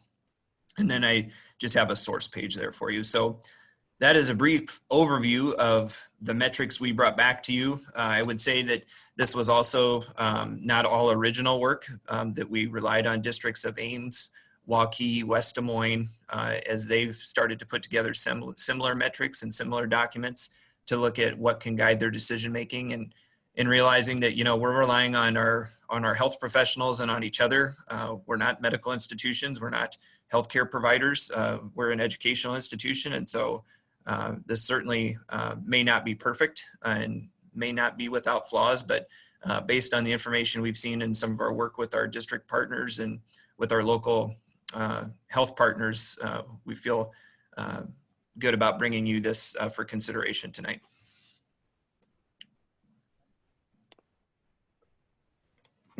So Sean, if you don't mind.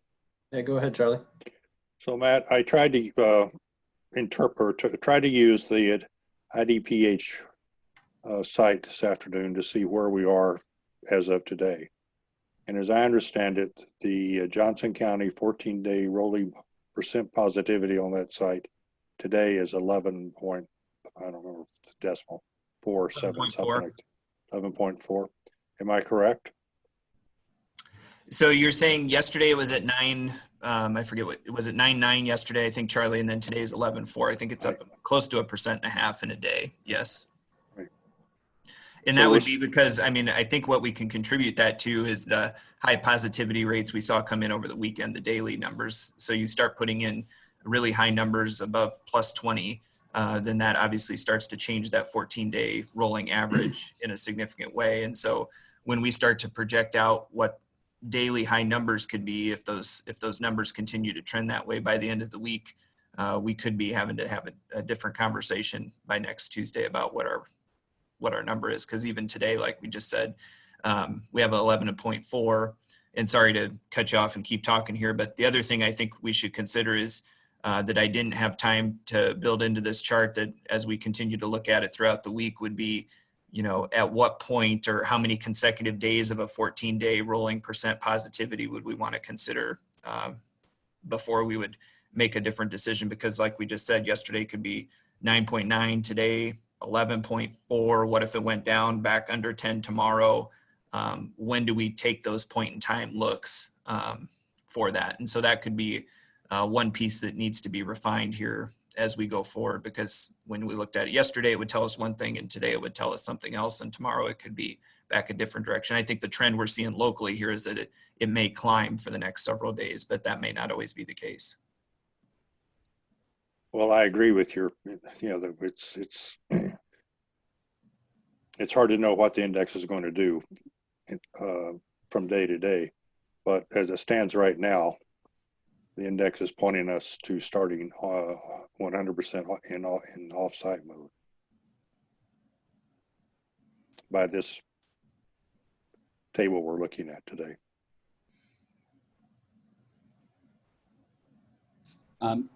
Yeah, that, Sean, can I go ahead? So yeah, that's exactly kind of where my head goes to. How, when we make that decision, how long are we going to make that decision for?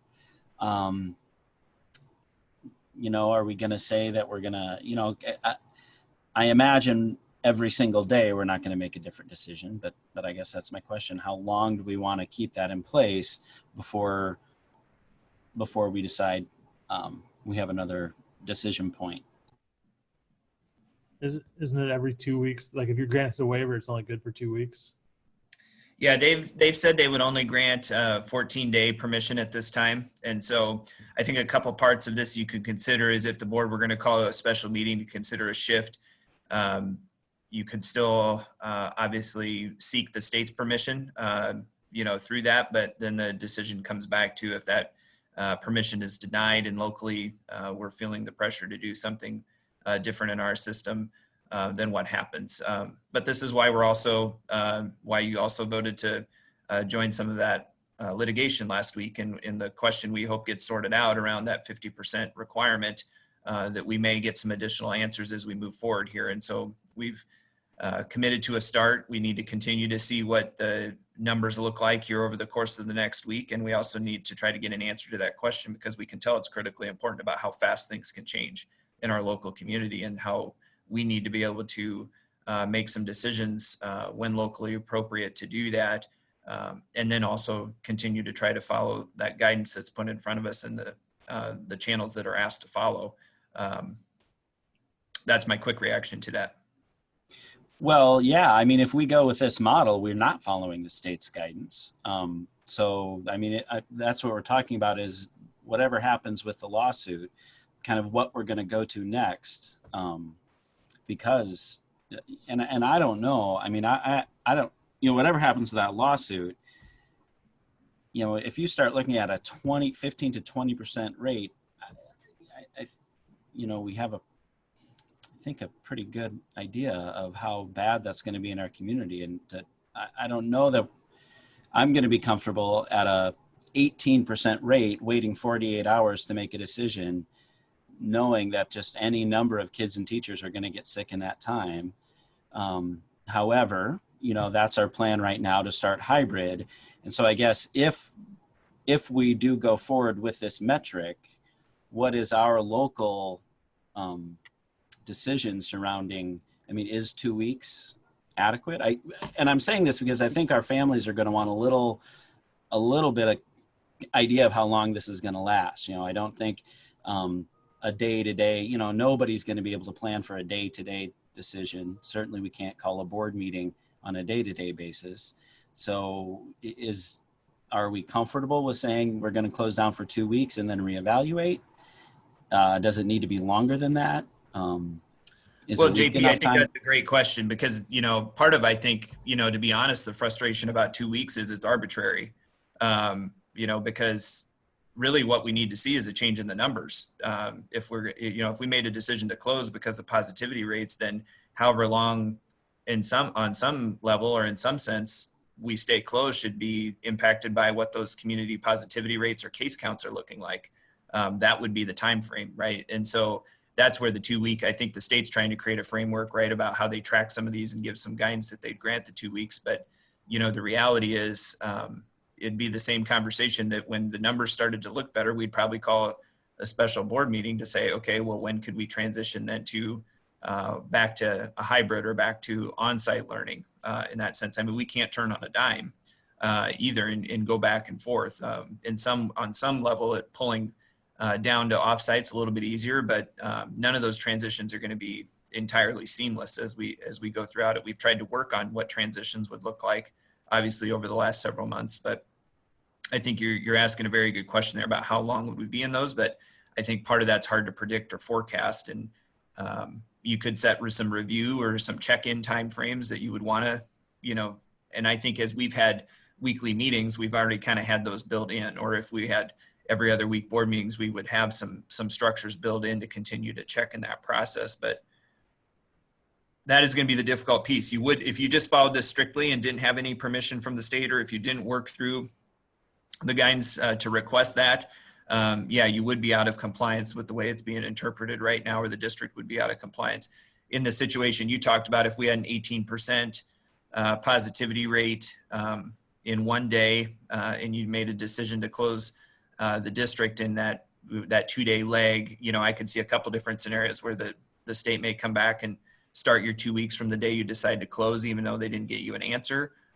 Or you could be, well, they could interpret it very strictly and say, we didn't have our permission until this day. And so those other days are going to come out of your instructional hours calendar. And then those would be days you would either need to make up or deal with the consequences of what we've talked with earlier that are pretty detrimental to the district and not really something we want to explore in that sense. And so I think that's just the caution with this piece about going alone or not following the state process on some of those that if that question doesn't get answered in our favor for locally to be able to make those decisions, those are real consequences for the district that I do feel like, you know, I have the responsibility to share with you and make sure we're well aware of.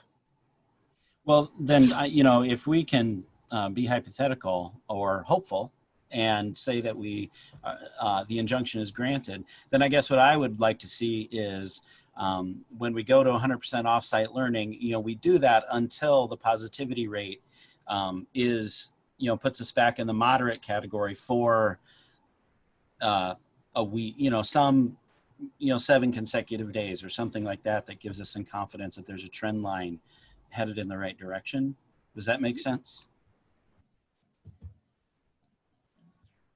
I was going to try and frame it a little bit differently, JP, but I think it's kind of what you're getting at is that, you know, this is a big boat that we're trying to turn, right, as we go back and forth. And I think there's got to be some sort of minimum time frame, right, that we're going to be in whatever model, with also some sort of heads up time frame that, all right, we are going to switch to the next one, right? There's got to be at least a minimum. I think to Matt's point is, yes, the numbers need to go down, so it could be longer than 2 weeks for sure, but there's got to be at least a minimum amount of time that we would switch, because as was mentioned, you know, we're not going to switch day by day.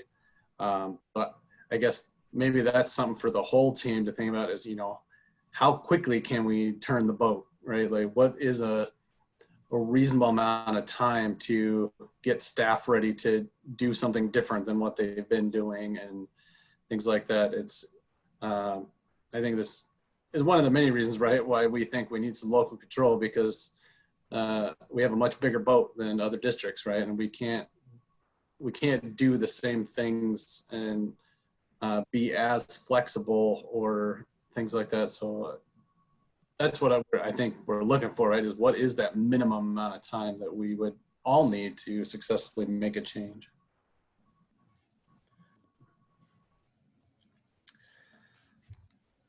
You're right. I don't know if I can give you a great answer to that one tonight, Sean. You know, I think we could try to forecast. We could try to say, I mean, that's something we could definitely come back in the next week to say, what would that transition look like? I know for us right now, as we've considered starting the year, and then even considering the litigation we have, if there was permission to give, you know, to be able to do something different for a period of time, how quickly could we change assignments or ask people to start delivering their curriculum online?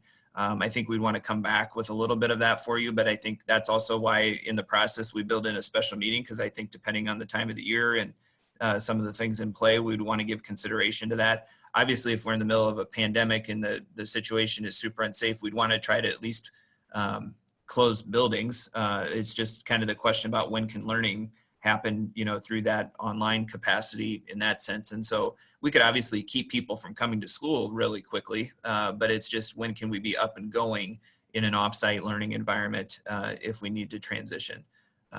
So we can definitely forecast that better. I do think the question about, you know, how many days of a 14-day rolling positivity rate being on those levels would we want to look at is probably another one that we identified late, you know, this week as we're getting ready to present that to you. That is another piece that could continue to be refined here.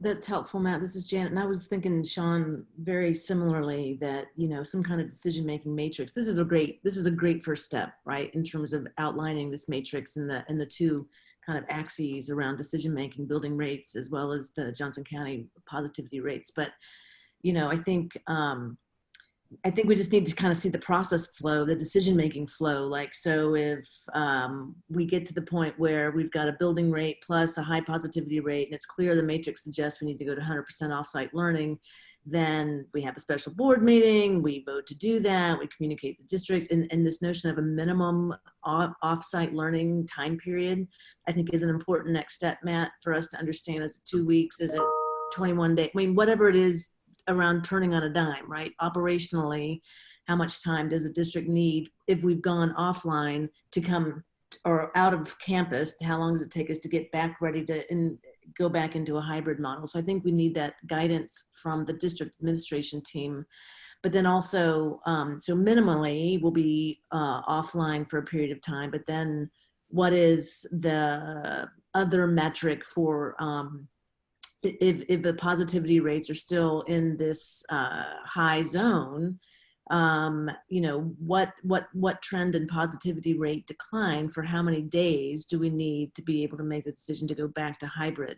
And I think, you know, that's something that we'll need to wrestle with as a board. I think if we're minimally going to be offline, say for 2 weeks, I would think is a bare minimum.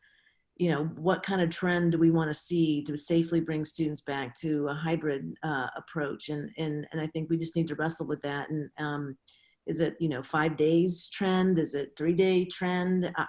Or certain percent underneath the threshold? So, I mean, because of the variability and the percentages can shift fairly easily based on a daily positivity case. So is it 2 percentage points below, you know, the 10% for a period of days? And I just think there's some more data and metrics that we need to bring to bear to guide the decision and be very, very objective with that.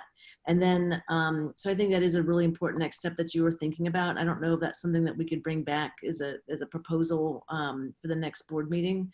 But then I think the other thing too, we started talking about this a little bit on the sports discussion. It's the tracking of the building data. I just want to make sure we're ready as a district to do that level of tracking. I heard Jessica mention spreadsheets, which is great, but we somehow need to be able to aggregate data from which to make decisions and make sure that data is secure, make sure the data is real time, to make sure that is accurately entered. And so I just would encourage the district team to think through, and you probably already are, kind of what are your processes for making sure that our data is as accurate as it possibly can be. We've seen what it looks like when, you know, other data sources have glitches and are not accurate, and the concern that gets raised with that. So I would just encourage us to have really good, strong processes in place around the tracking that we're doing at the building level, because that is an important component of our matrix. So I do think we need that process flow, that decision-making flow, clearly articulated using this baseline. And then as a board, we have to be, if we don't get the temporary injunction granted on the 3rd, and, you know, then we need to decide how we're prepared or not prepared to make different decisions than what the state guidance is. I mean, that's another meaty conversation that we need to have. Clearly, we've got the intent that we want to have local control, but as you make it the point, the ramifications are significant, and we need to be ready to address them if that's the decision that we choose to make. But I think we can take that next step of getting more that detailed decision flow. Does that sound right?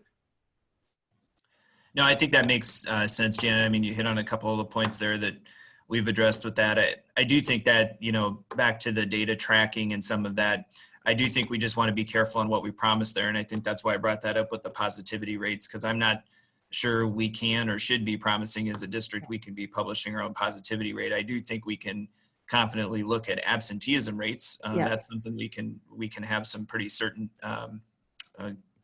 data around, but we're also still concerned about being able to know, can we track all of those related to COVID in every, you know, instance, whether or not a family underestimated. Yeah, that's a big, and so I think that's where we're a little bit safer. But you're exactly right. I mean, we want to make sure our data is as accurate as possible, and that we're trying to do that, and that we have a process to do that. I do like your piece that you said about kind of a decision flow chart that would happen to this. We've used those obviously in our other parts of our work and presentations, and we included in that pamphlet. So it would make sense for this too, that special board meeting happens, then what's the next step? And so that we can delineate those steps out. I think as we've just embarked on this work and engaged in it, it's taught us a lot about how to look through this, and then what are those transition points going to be, and we can try to forecast those. And I still think it's going to be, a good hypothesis, on some of those things, even though we've done a lot of work to prepare for it. I don't think anything's guaranteed about how all those transitions are going to look, but we do need to have an outline of how we would try to do that. So that piece we can bring back. We can bring back kind of the data point I keep talking about on the vertical side. And I think we are just going to have to continue to march forward about looking at our local data and trying to make decisions, and then monitoring what happens on the state level with that guidance, and if we are or not granted permission to do what we think we need to do locally. I've got a couple questions. I like the metrics. I like that we're using 3 different data points. I think that's better than using one. It gives us a better big picture of what's going on. So thank you for working on those and putting it together. As I'm looking at the community transmission column, our vertical axis, and looking at the IDPH data from yesterday, what I see us reporting is 106 new cases, and then our positivity is at 11 point whatever percent it is. So that, correct me if, does that put us in this bottom high box? And as I'm reading that box, it's an or, not an and. So really, if we're still at the 8% positivity with our case count yesterday of 106, we'd be down in that box. Is that correct? Yes. Okay. One of the things I think we're going to have to give some thought to is, if we do employ this metric and then we shut down, then we're going to lose our building absence rate data, because we won't have any buildings open. And that really takes away a lot of the power, I think, of the matrix. And I don't know if we'll be able to stay in touch with students to continue contract testing. Gosh, Scott, you and I both cannot figure out how to say that. It is tough. But I wonder how are we going to supplement that data point when we lose it if we shut a school down? I think it's something that we're going to have to think through. Or do we not supplement it and we just totally shift over to looking at case counts and positivity to determine when we move back to the hybrid? I don't know the answer to that, but I think that's something to talk about down the road. And then I understand your point about having to use IDPH data, and I agree with it. I think you're right. The concern that I have, and I'm wondering if the next time you talk to Johnson County Public Health, we can bring this up, is university students. My understanding is when they report for a COVID test, they're going to ask them, what is your primary address? And if they list a parent address at home in a different county, and then they test positive, that positive test is going to get attributed back to the county of their primary address. I wonder if there could be some sort of educational campaign with the people. My other understanding is that the university is going to set up a student testing site just for students, and they may have the capacity to run up to 3,000 tests a day. If we could do some education with them so that when they report their address, they report their current address of Johnson County, so that we have more accurate data, and that we're not underrepresenting. And the same thing with the negative cases too, frankly. I mean, if these people are living in Johnson County, even though their primary address may be in a different county, it would be important, I would think, that they report where they're living for the last few weeks. And I don't know if that's a discussion we can have with public health or not. Yeah, I can ask him about that, Lisa, because I think we've had the same question concerned. My understanding is the same as yours, that when they're tested, it could go to their home address. And so I'll get better clarification from Johnson County about how they're handling that to give us a better picture of what's happening here locally. I don't know if Kate has any more up-to-date information from any conversations with them. That wasn't part of my conversation with them today. But Kate, do you have anything else on that or have any awareness of the answer to that question? No, I don't. Just you. Okay. No, I don't have any other information on that either. I'm happy to reach out tomorrow though and ask them. Yeah, we can follow up and ask.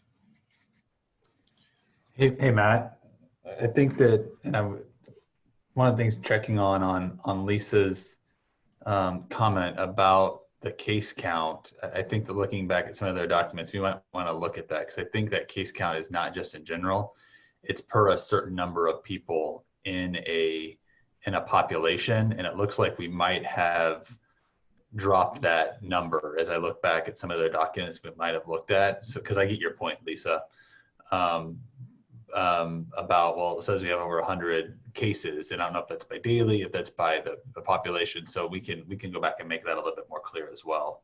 Well, and thank you, Chase, because I've seen case count in terms of per 10,000s or per 100,000. Yes.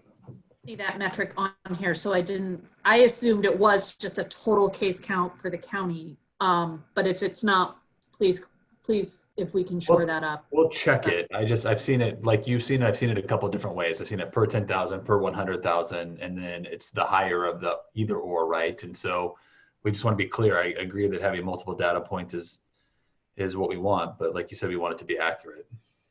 Yeah, we talked a lot about period of time for the case counts per day, per week, per 2 weeks. And so I think it's a good clarification. And obviously that's why we're wanting to talk to you guys about the metrics tonight too. And so that's a very good one for us to take back and work on. And just say it again, we're not medical professionals and we're working the best we can with our health departments and that. And so I think that's why it's a good collaborative piece to make sure that we're coming up with the best framework we can to help our decisions here moving forward.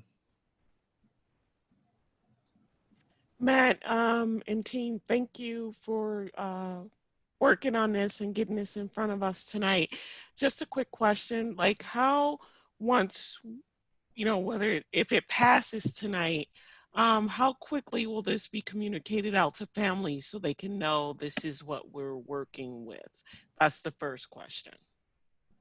Well, I think once we have a metric that's actioned on by the board, then we could communicate it out in a time period of 24 hours, and it could go pretty quickly. It sounds like, from the conversation tonight, I'm hearing we probably have some substantial feedback to take and refine. And so I don't think there'll be anything in the next week that we'll be communicating in that regard. But after next week, when we do a return to learn update, we might have something closer to a finished product. And I think it is important for the district to continue to also watch that legislation that we have and to know legislation, that the litigation we have, and monitor how that goes to know what kind of decision-making freedom we either have or don't have at the time that we adopt that. And so by next week, if the board wants to approve the metrics at that point, our communication on that can be really quick, Ruthina.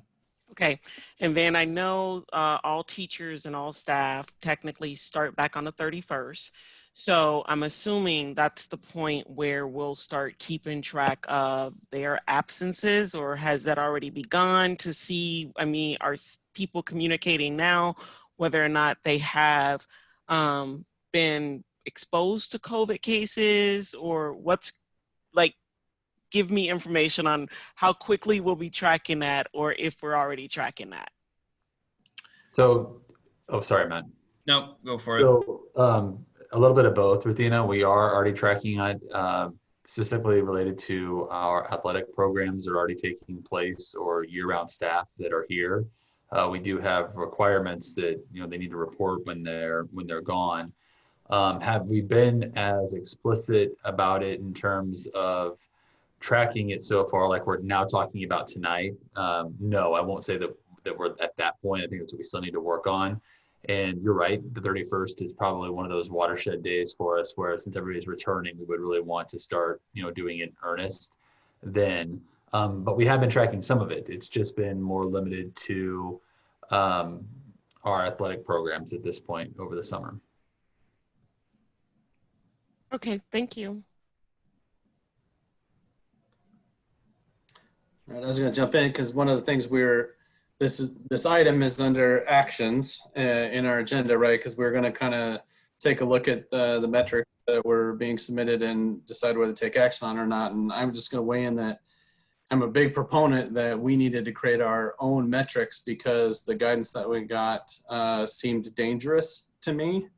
And what's scary is that I think the numbers in the county right now might render our decision moot. I think we're going to be over the numbers that the guidance says we'd be okay to ask for a waiver on in the next couple of days, how quickly it's rising. I think there's an article in the press citizen today that we're 3 straight days over 30% positivity rate, and our 7-day average is over 20.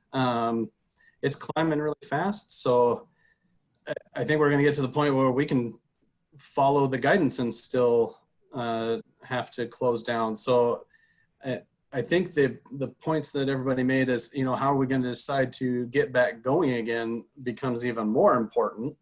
I am concerned with how we've had this back and forth, you know, over the last month and a half from when we made our first decision to start all online to the point where we're going to start in a hybrid, and now looking at the numbers, it's a little sketchy. I want to stop going on this roller coaster, but I don't see that happening. So I'm a little concerned with kind of passing it another week or so of not taking action tonight. But at the same time, I think in a week or so, we might not have to take action and still be able to apply for the waiver. So I'm a bit torn as to whether or not we want to, you know, table this for another week or take action on it. So I guess since it is under our action items, I would throw that out to the rest of the board members to weigh in on whether they want a more complete product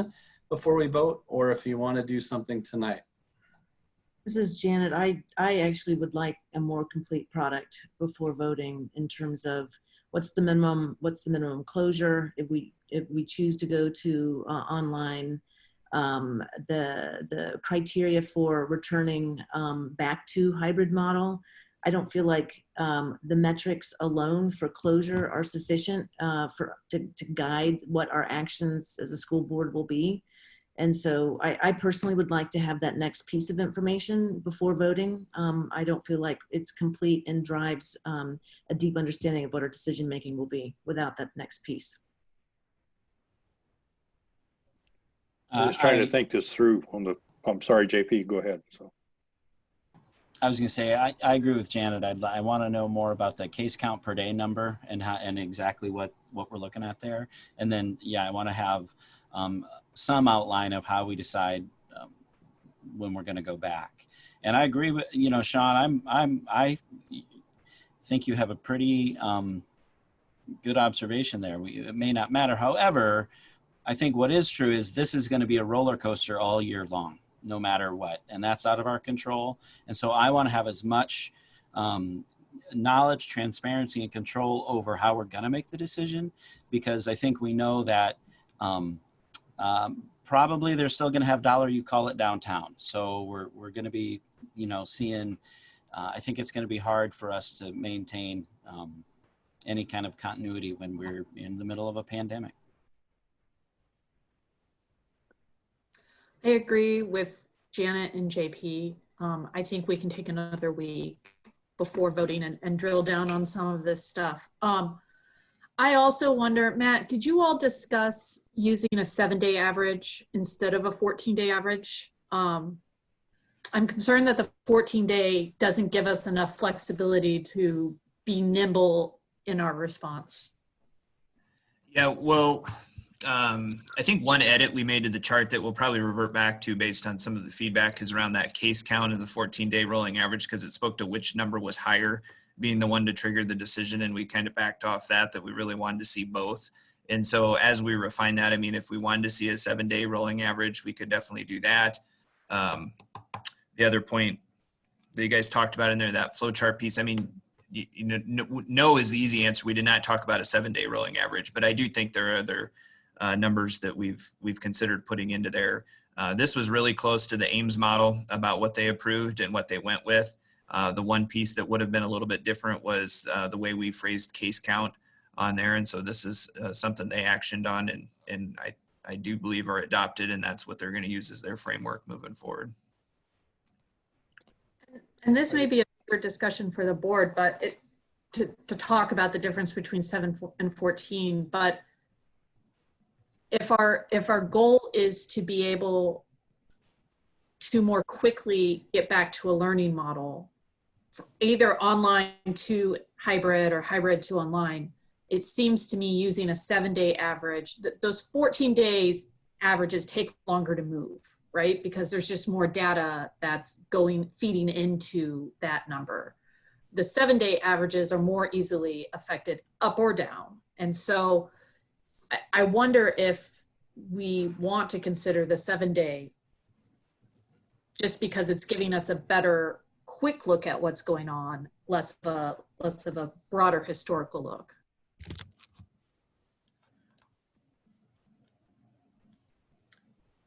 I think you kind of gave both ends of it, right, Lisa? I mean, from my perspective, it's, one number can drastically impact, the week a lot different than it can impact the 2-week number. We even saw what a high number or a high couple numbers can do to the 14-day average, let alone a 7-day average. But then the plus of it is it allows you to be able to make a decision with data closest to you and potentially on a quicker basis in that way.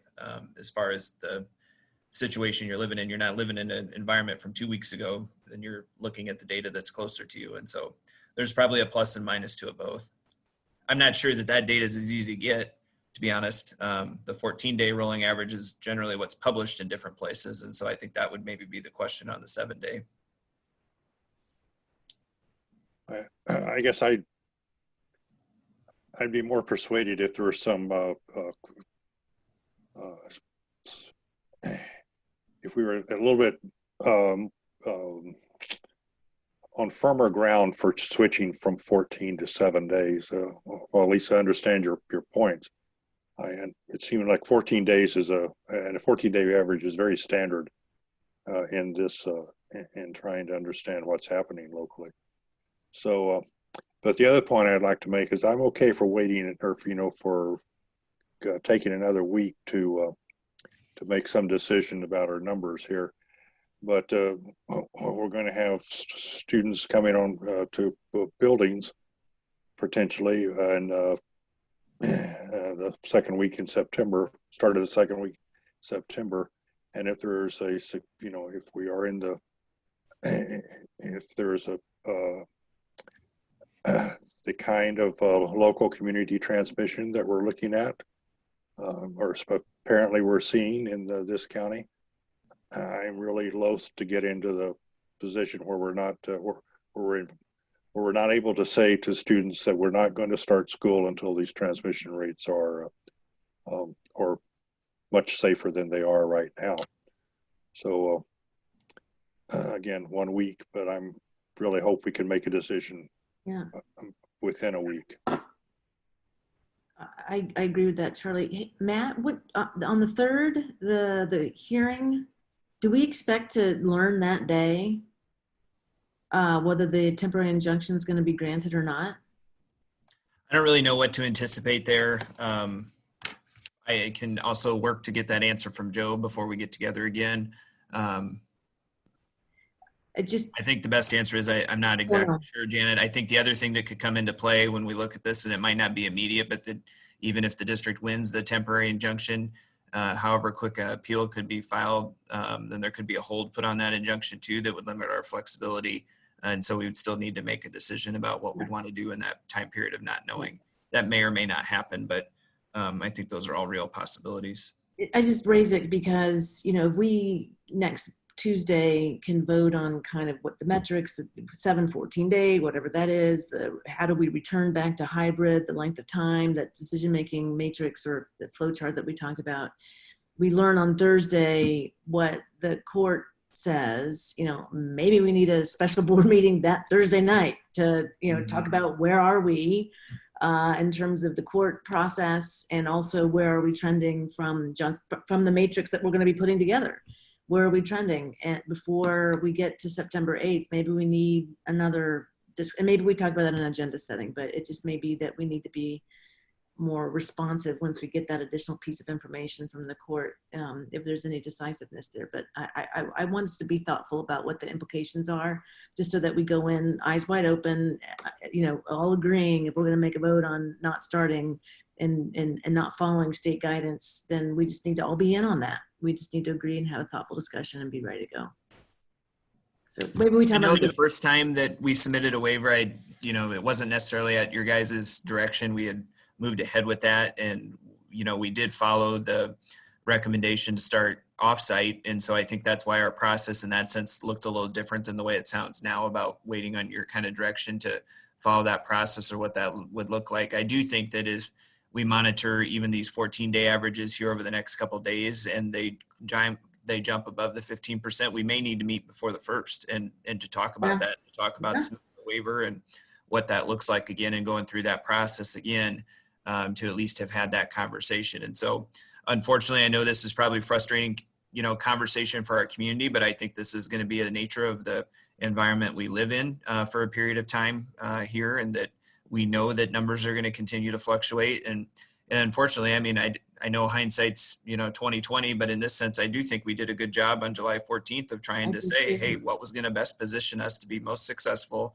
on August 24th, and then even thinking about September 8th and trying to hang on to that decision because of some of the things we're seeing now, and trying to predict how we thought those things would happen. And so as we live through the results here, I think, what I would ask is just flexibility with you guys, that as we continue to monitor those numbers internally, that we may need to just get together and talk before even our regularly scheduled weekly meetings that we're still having right now.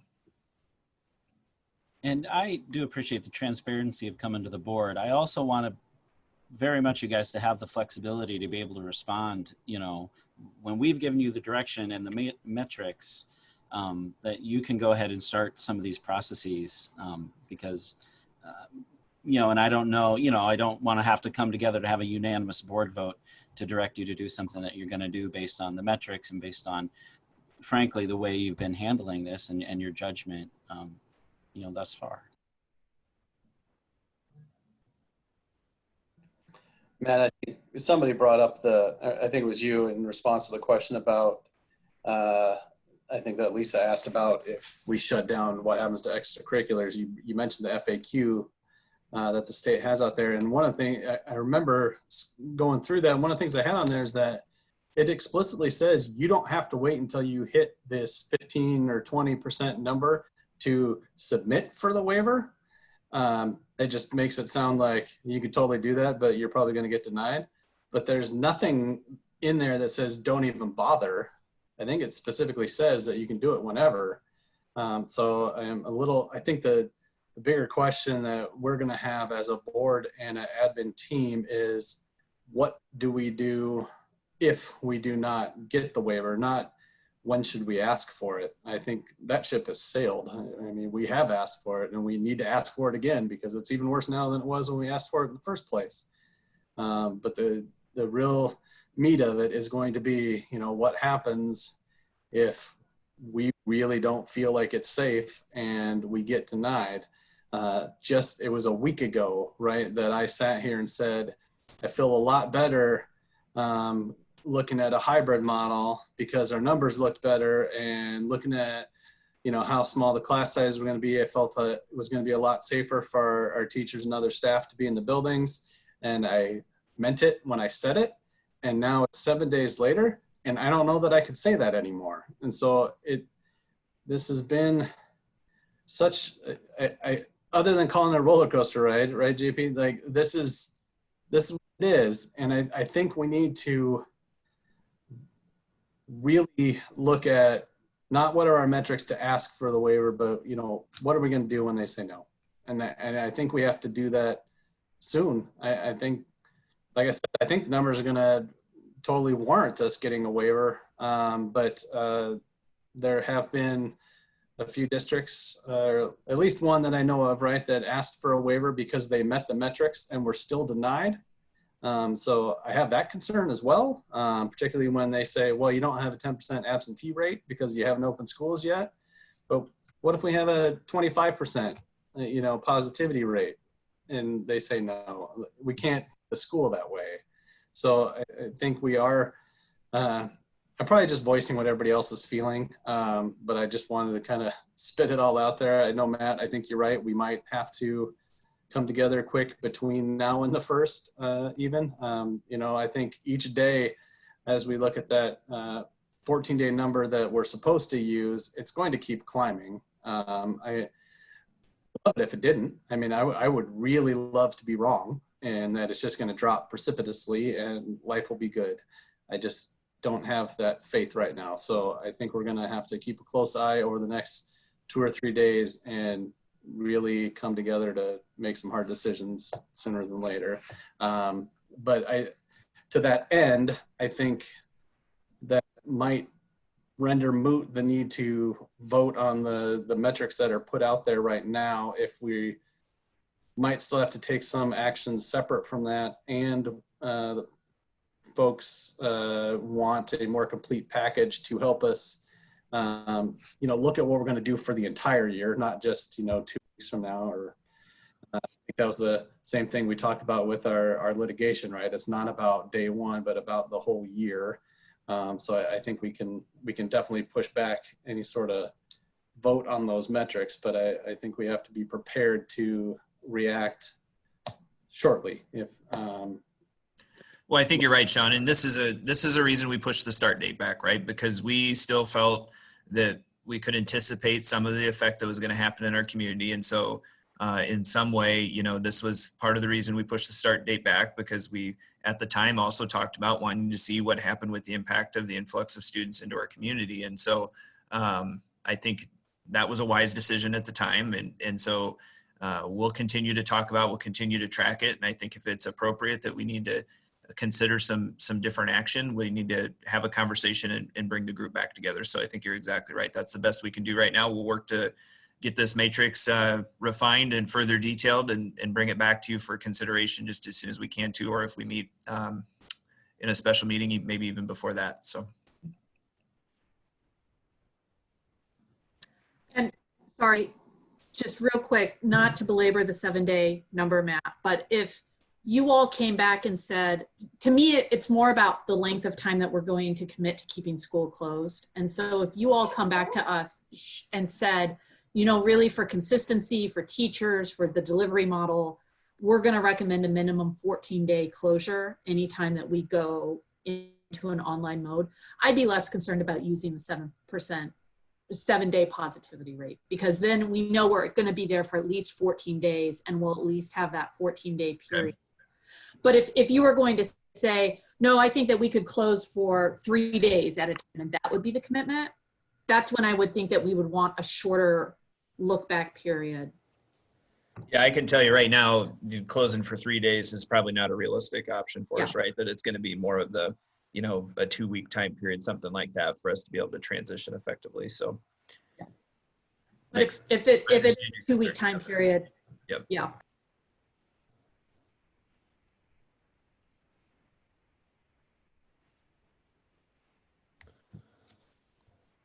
And Sean, just to let you know, I'm not at all inclined to start asking kids and staff to come into these buildings when we have a community rate that's in the 15% range. So no matter what the state says.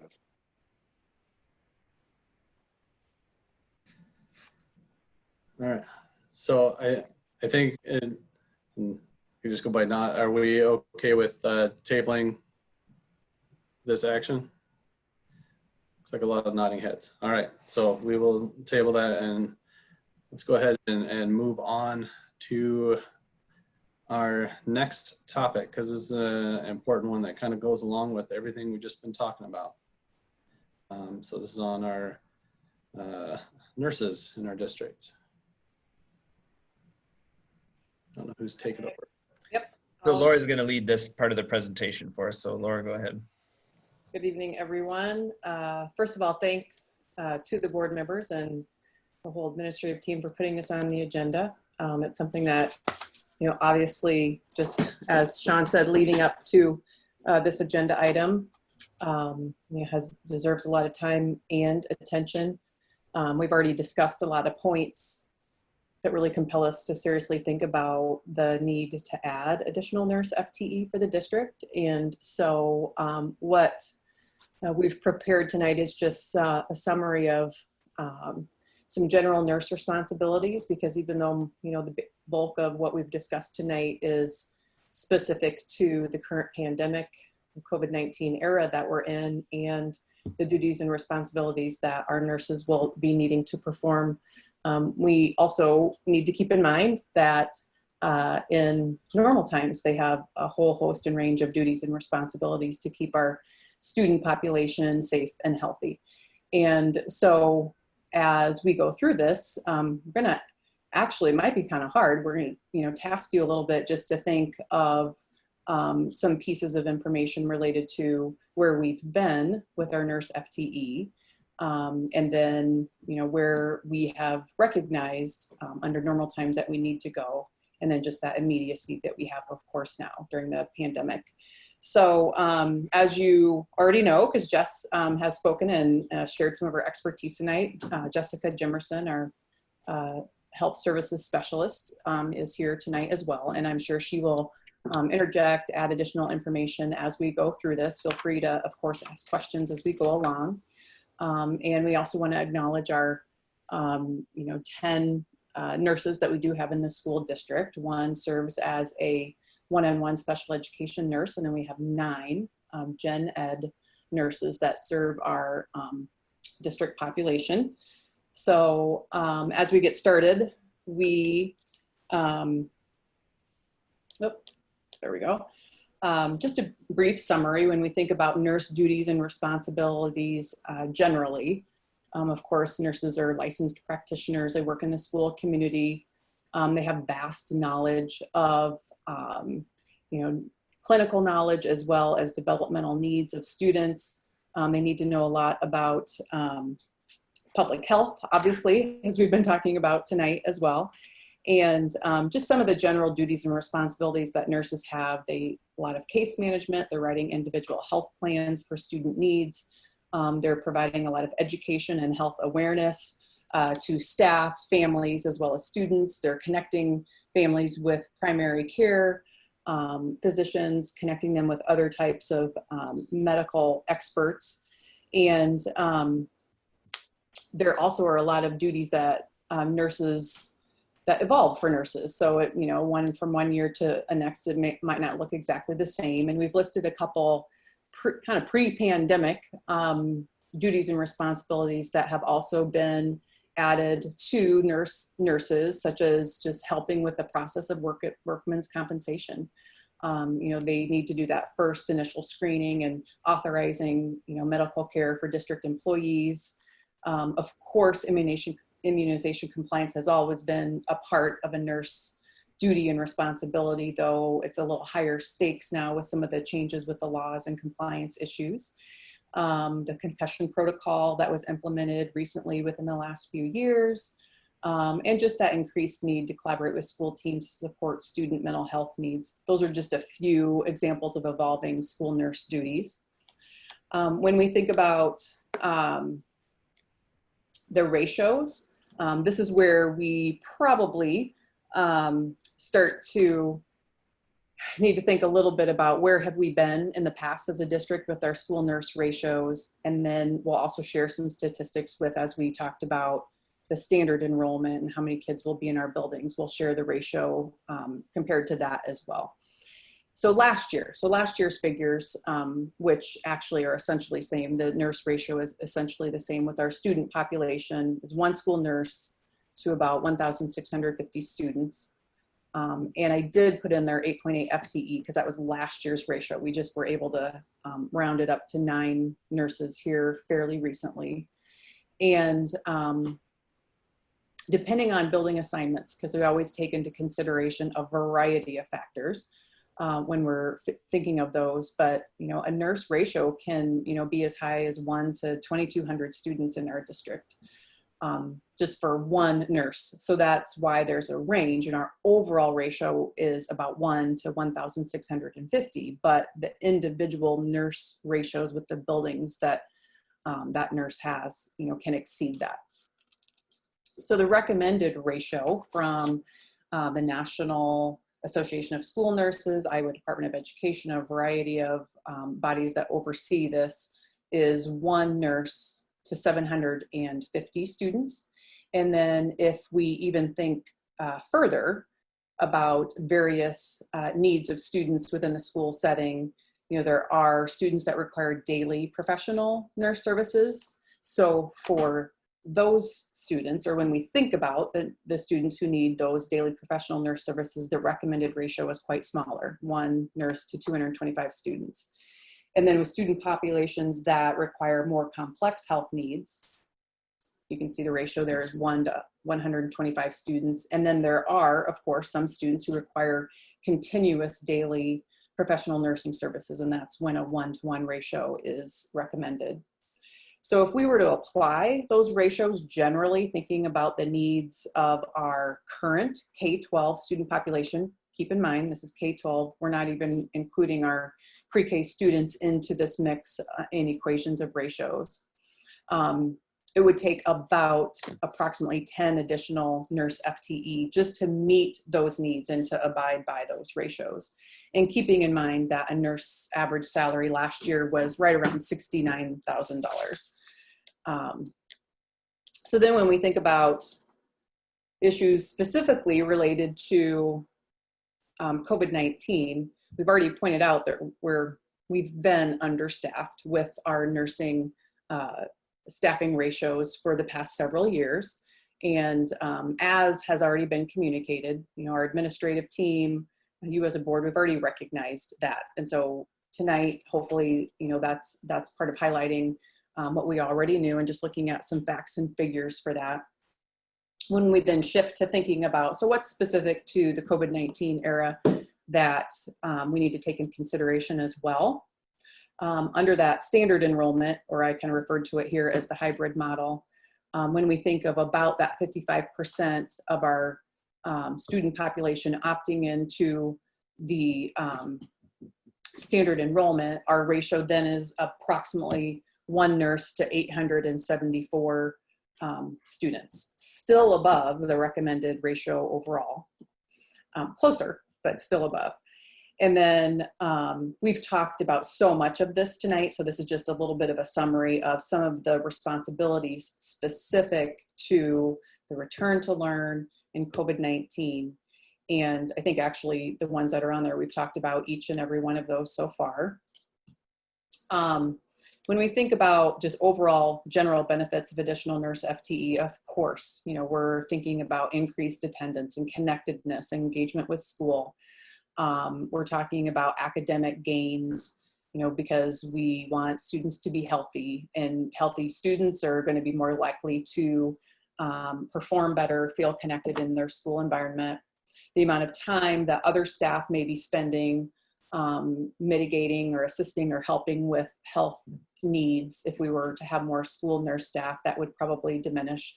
There are a variety of district staff, in addition, obviously, to our school nurses who assist with, and would, even if we were to have more FTE, the health needs of our school and of our students, and it's greatly appreciated. Then staff wellness, also thinking about school nurses having an impact on just overall well-being, self-care of our teaching and support staff in general. And then also just accountability measures. We've learned some things that we've needed to continue to improve upon and standardize and find efficiencies within our health services. And, that helps us quite a bit, stay on track with just typical screenings, whether it be dental or vision screening, and staying in compliance with federal and state laws, the preparing for any type of health emergencies that can occur in buildings, training staff so that they know what to do. And then, of course, just staying within those recommendations. So additional benefits of adding nurse FTE now during COVID-19. would be just thinking about all of the topics we brushed upon tonight about the frequent consult that our nurses are going to need to be deeply engaged in related to COVID-19, the managing of 2 separate health areas in each building. As you know, our nurses travel to several buildings, up to 2, 3, 4 buildings per day. And so to be assigned that many buildings, as well as oversee and manage the effectiveness and all of our health and safety protocols in 2 different areas in the building, will be quite a task. Facilitating those daily health screenings for students, ensuring that students and staff are reporting the systems, tracking, again, all of the things that have been discussed tonight. And so then thinking about, those, the need for the additional needs that have been placed upon nurses, following up with those families, all of that contact tracing that we have been discussing, partnering with Department of Health and the infection control surveillance. So those are the main things that we wanted to point out tonight to, again, help us think through how under normal conditions, the nurses are tasked with huge responsibilities and the acknowledgement that we already are understaffed, and then with the additional responsibilities of COVID-19. That's why, due to those longstanding staffing ratios in our district to be short school nurse to student ratios, and thinking about the compelling nature of what is in front of us and the responsibilities where we really will need to tap into our professional health experts within our school setting, our school nurses, it's imperative that we add what I would recommend as 3 additional FTE for our nursing staff, and that we would begin that hiring process immediately, knowing that it could take a little bit of time to get the hiring process going. So let Jess and I know if you have questions, if there's anything we can explain further. We're happy to provide some more information or round out any of our points that we shared tonight. I'll just jump in. Thank you for providing this data and the recommendation of hiring at least 3 FTE nurses, especially given that COVID will not be, will not provide us an opportunity to have a normal school year. And under the normal circumstances, they were already dealing with a lot, but as you just highlighted, even now it's way more. Just a quick question. So given that we know it's cost roughly, rounded out $70,000 per FTE, where is that money coming from? Can we use CARES dollars? How are we proposing, or is that something that we as a board need to determine to pay for those 3 FTEs? What are we willing to say, go cut, or would the administration have ideas on how to fund that? I think I can start with that, but I think other people will probably round out my response. An important piece is that our current funding for our school nurses is about 0.30 from the DOP fund, and then the rest comes from general fund. So those are our nurses who are already hired. And then we do know that some districts, some of our UEN partners do use Medicaid reimbursement in a way to partially fund nurses. And so, there may be some alternative funding sources that we could consider in terms of that. That's about the extent of what I can share, but I'm sure. I'll jump in. Yeah, sure. Laura, I'll jump in and help round out your answer a little bit. I think we have a couple of different options. We can look at it both short-term and long-term. Athena and CARES is definitely something that would be available this year for us. We do have some of our CARES money left over, and then we would just have to, as an administrative team, kind of make some decisions about how we want to prioritize using those dollars. The other solution that would kind of be some one-year relief for us, and Leslie's still doing some research on this, is running the cost through the SBRC so that we can at least get back the taxing authority for that. We believe that might be an option because of COVID. As we talked in the budget process in the spring, and as Leslie kind of alluded to earlier in the quarterly report, we did have some additional new dollars because of where we came in with our settlements, but that's still hard to project a little bit given where we are. That would be a general fund cost, which then we can build into the budget, which I think is one of the downsides of using care dollars is while it would be a one-year solution, it's something we would have to either A, come back to in the budget process in the spring, or, and I'm not suggesting this, I'm just trying to lay out the options. We could look at doing one-year contracts for the nurses. I don't believe that's where I'm hearing the board is, but if we were looking at something that would not impact the budget long-term, that would be a use of one-time dollars like the CARES funding that we have. So we have a couple of different alternatives. Okay. It will require some prioritization at some point. That either could be now, or it would have to be definitely at the beginning of the budget process for next year in January. So I'll just chime in just from my perspective. We're in a situation that I think for this year, we need to figure something out, and getting nurses on board in the short term, but I would also like to come back and have that longer term discussion. That's why I threw out CARES. I knew it was just for a year, but I know we need nurses on the ground this year especially, but even more so given the numbers that Laura shared, that, you know, we're way above in some areas, if you look at individual building assignments, of what they realistically should be doing and most likely could be doing in a day, with the amount of kids that we know that they have to see and everything that's on that list. So for me personally, I would like the board to consider a short-term solution as well as something for long-term. And I would agree with Ruthina.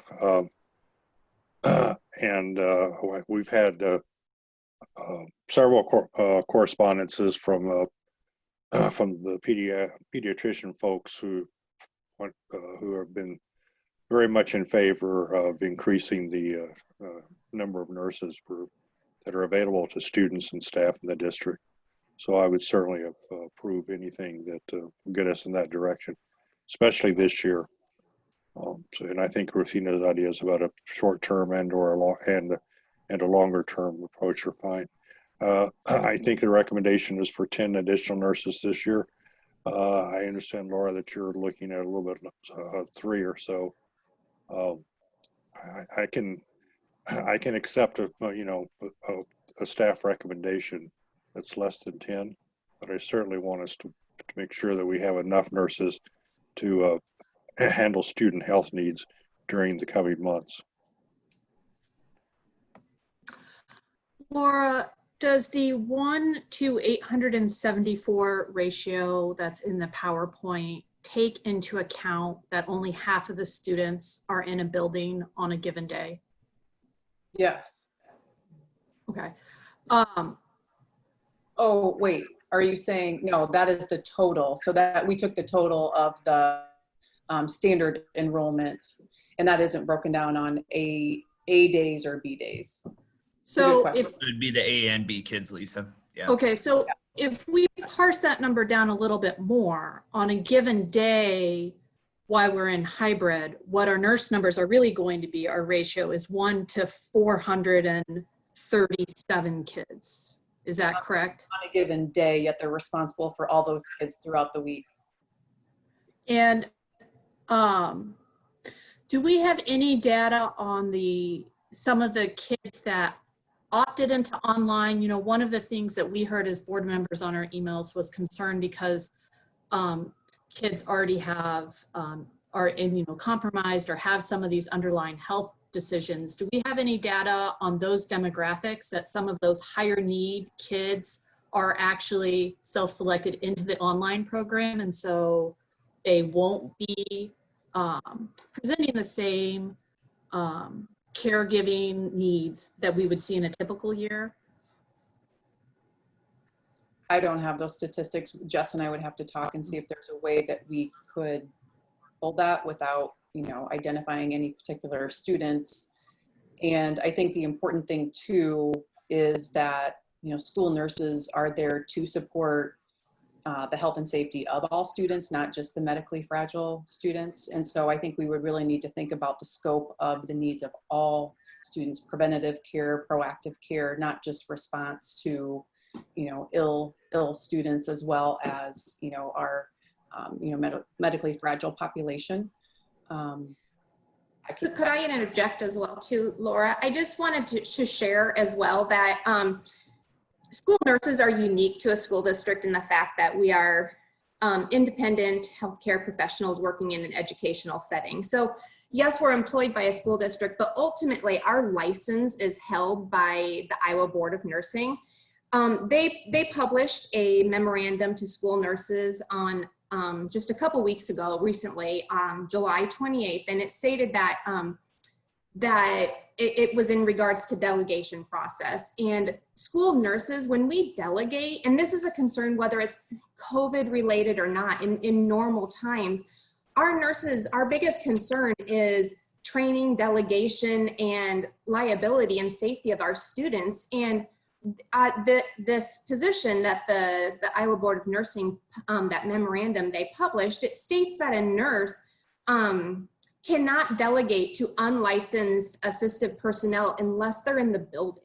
So, and we are the only ones that can provide an assessment for them. That assessments is not something we can delegate. So the concern is delegating, like I said, really anything, not just COVID related. When we're across town, maybe 20 minutes away, our nurses are tasked with trying to triage over the phone when there's an emergency in another building, trying to offer, guidance as to whether they should call 911 or what they should do with the low blood sugars. And they're not even physically there assessing the student. They're just trying to do it over the phone. So I just want, as you're considering this, keep in mind that we also have to comply with the Iowa Board of Nursing rules for us as independent healthcare professionals as well.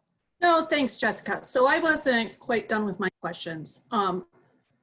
The recommendation of 3 nurses, the add-on of 3 nurses, Laura, does that put us at a nurse in each building then? No. No, okay. One of my concerns is when we're looking at the actual student population of these buildings, and we see MAN, where 70% of those kids are going to be online. And MAN is also already a tiny building as it is. Using our resources efficiently, given how many, the small number of kids that are then going to be in that building, the concern I have is this the best use of our resources? The other concern that I have, to circle back to our budget discussion, is the numbers that Les gave us are not good. And what I heard a lot of board members saying in that portion of the meeting was, we'll just have to rely on the state to help us out. The state is not going to come through with SSA next year that is going to be at the numbers that we need. They're just not. They're going to feel economic implications of COVID in terms of tax revenue and their own budget and the economic forecasts there. So I am very concerned about adding anything to our general fund dollars, any type of long-term commitment, given that where we are with the budget. We all as a board talked about how important going from the RAM for the kindergarten classrooms were, and we were able to add those FTEK positions this year because that was our priority. And if we get into a position where we are using these general fund dollars and we're going to have to cut positions, I'm worried it's going to be kindergarten teachers up on the block or something else. I like Ruthina's idea of looking at care dollars or a short-term solution that is just for the year that takes into account the extra COVID funding that we have.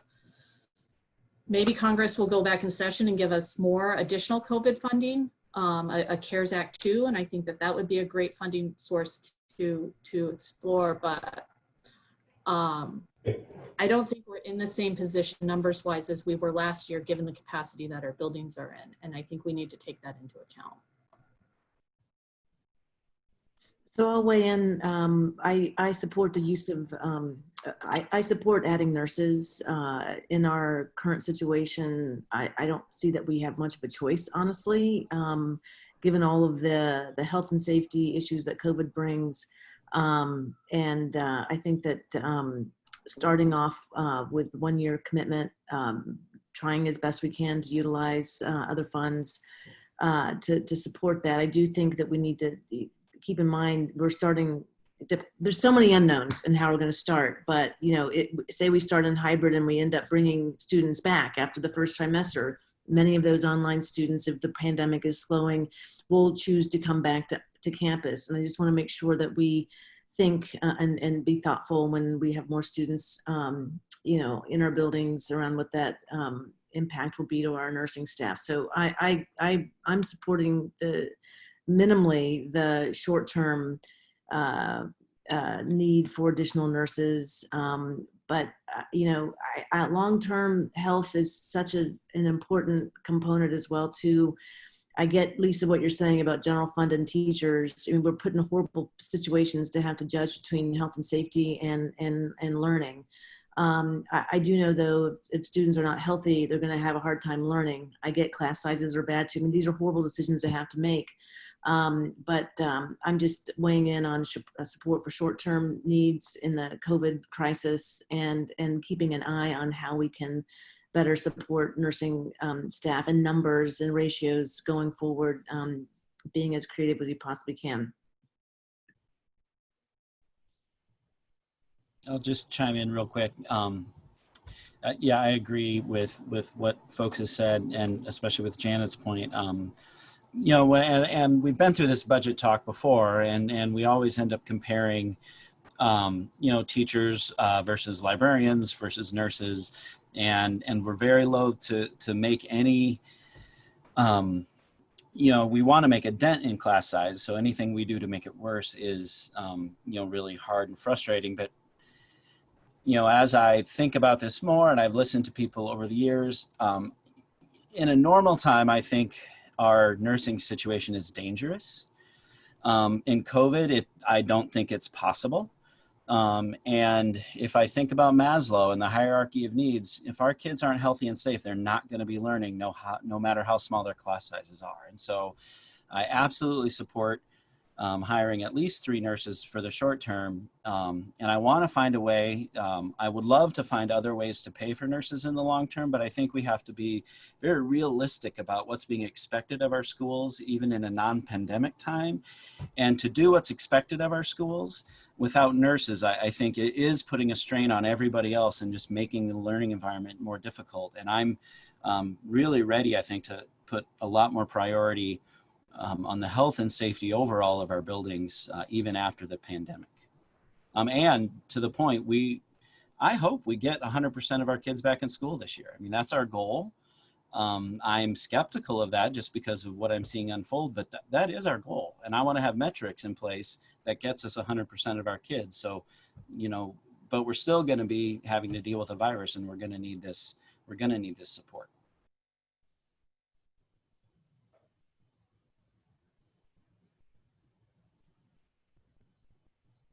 All right, so I guess I would ask Matt or Laura or whoever, what direction do you need from us tonight on this? I think what we'll do, from what I'm hearing you guys say, is temporary funding for sure, for short-term funding, and then needing to be able to look at, the long-term has some more question marks. I don't think anybody is having the conversation that nurses aren't important or that we don't need to protect the health and safety of our kids. And we all recognize the impact that the pandemic is having. I think we also understand the long-term financial cost of any decision we make and the difficult position it can put us in. And that's what we tried to talk about a little bit last week. And so I think for us, we just brought it to you from a conversation around knowing that it had come up and that there was some questions around it and what we could do. In a normal situation, we know we do have a shortfall of nurses and that we need to try to address that. I do think we have some avenues to explore to at least pay for that for a year. And so we can move forward with some of those plans, and then we can also continue the conversation about long-term what to do. I do think that's just an important one that the board does have to wrestle with. Janet and JP, I think, are articulated it well. A lot of you did. Lisa had mentioned it too about where's the impact going to be felt.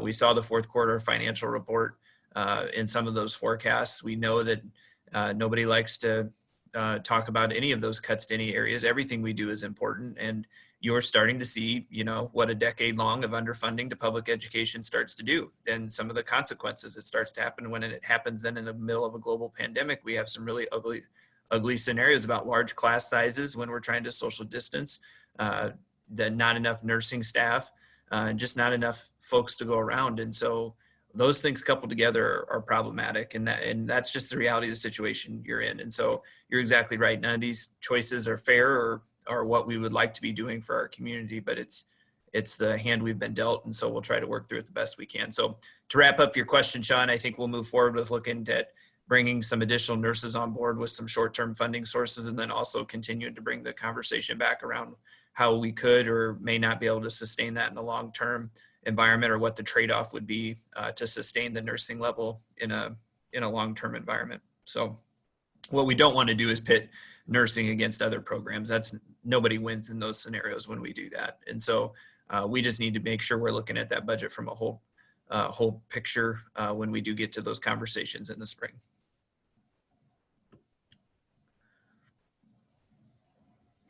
Thanks, Matt. Is there any comments or questions on this topic? I do appreciate the concern that's gone into it, and I don't need to belabor it either. I think we're in special times and we need to address that, but we also recognize what our long-term situation looks like too, and we have to address that as well at some point. But I think taking some action today is probably the right way to go.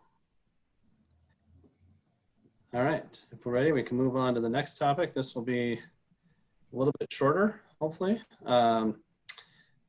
Malone reminded us last week, as we start to ask our staff and our students to, start to come back and meet in person, that potentially we should have our board meetings in person, at least to a certain degree. And I know Matt and the team kind of looked into what we couldn't and couldn't do as far as in person altogether and whatnot. So maybe I'll let Matt kind of speak to what has been found out before we get too far down the line.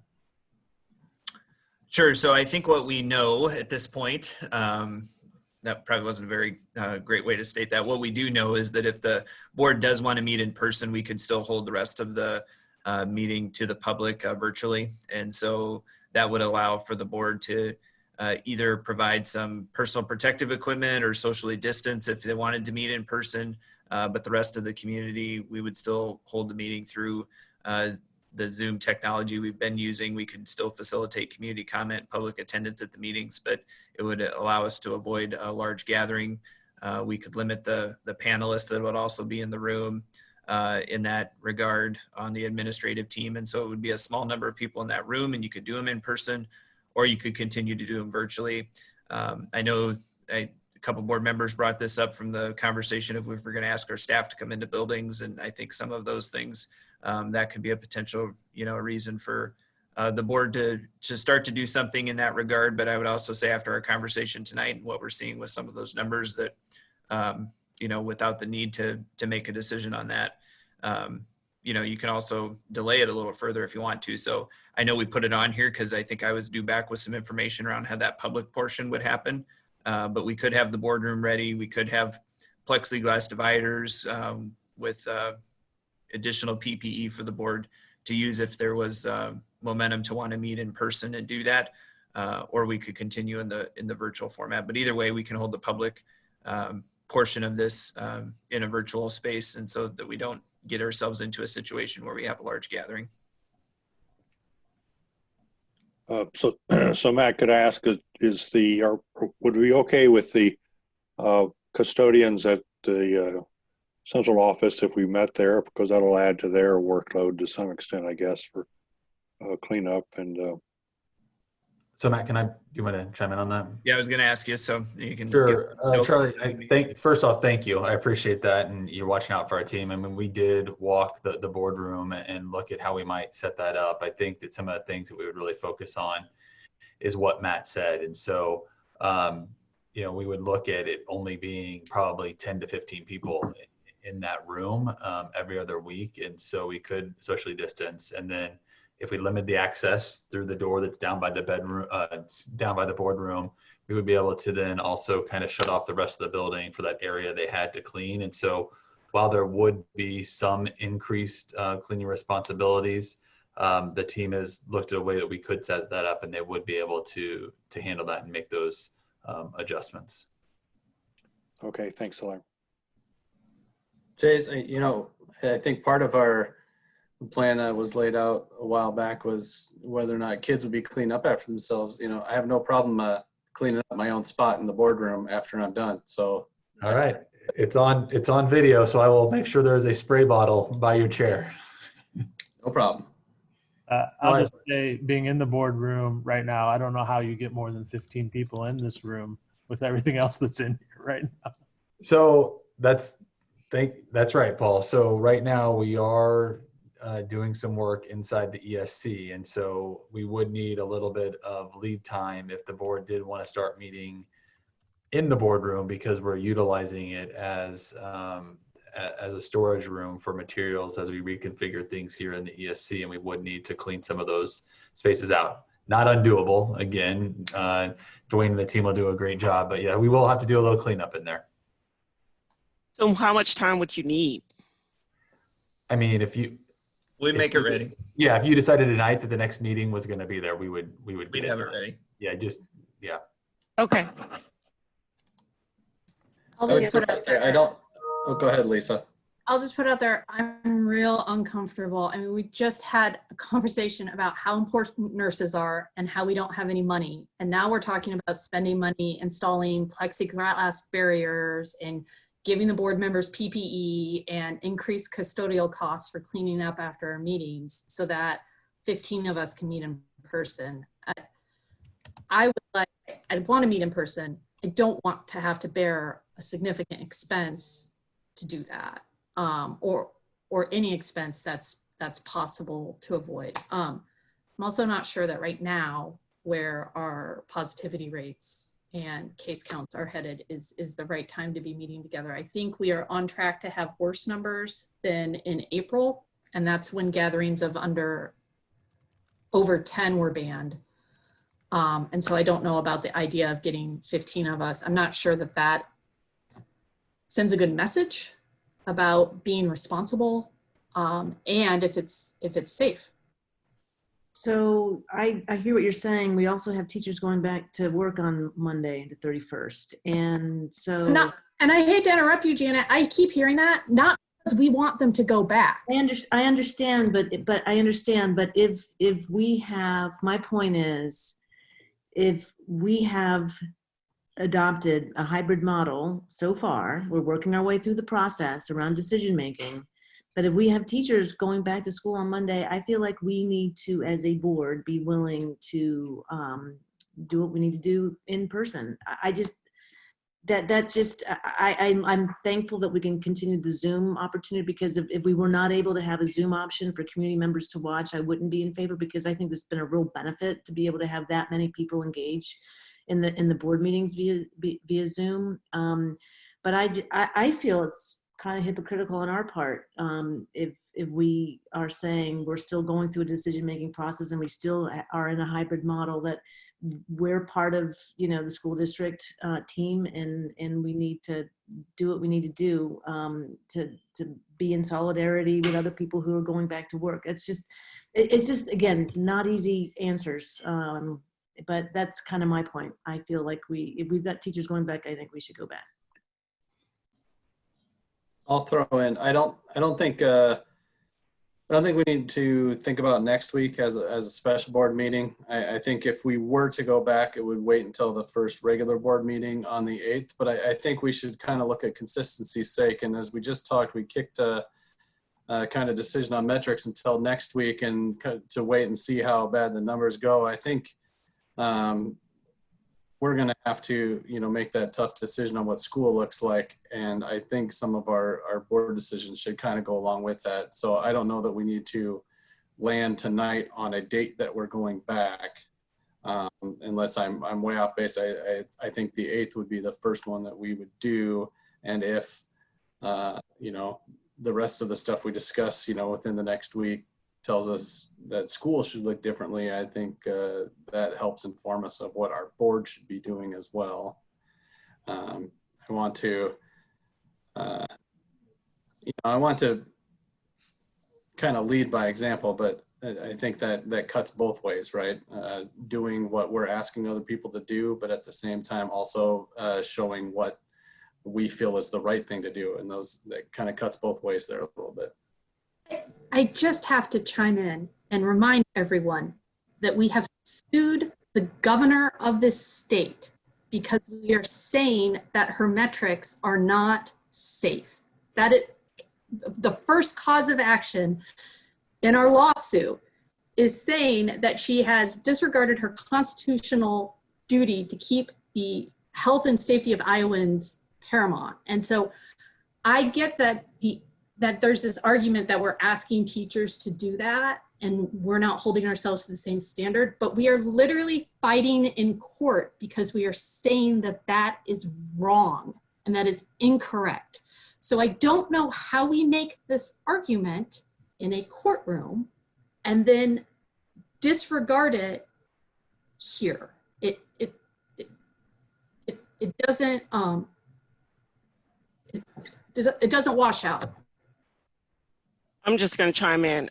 For me personally, I think it is a little bit hypocritical to send folks in if we stick with following the governor's matrix. I get we're suing, but until we get one way or the other, it sounds as though we'll still be going to school because we know the ramifications of defying that order. If we don't get an injunction, if we have to start, we're talking about 15 of us spaced out with the cost concerns. Are you all spending a whole lot on plexiglass? The custodian, I'm assuming, is still there working. So is that additional hours for him? I don't feel comfortable just saying no. And Sean, I'm fine with not landing on it for September 8th, but we have to have that real discussion.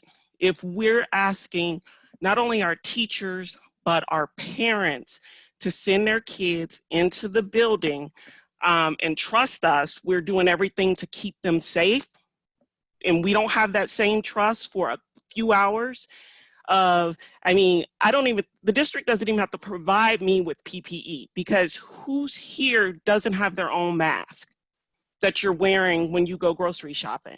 I'm not understanding the need to provide me with PPE. I don't want district PPE. I have my own. So right there, that just saved you what, the $7, whatever it costs for a PPE packet for me. I have my own. I really do think we have to have that serious discussion, look at what we're asking our families, our teachers, and everyone else to do, and figure out if we're going to be on that same standard or something different.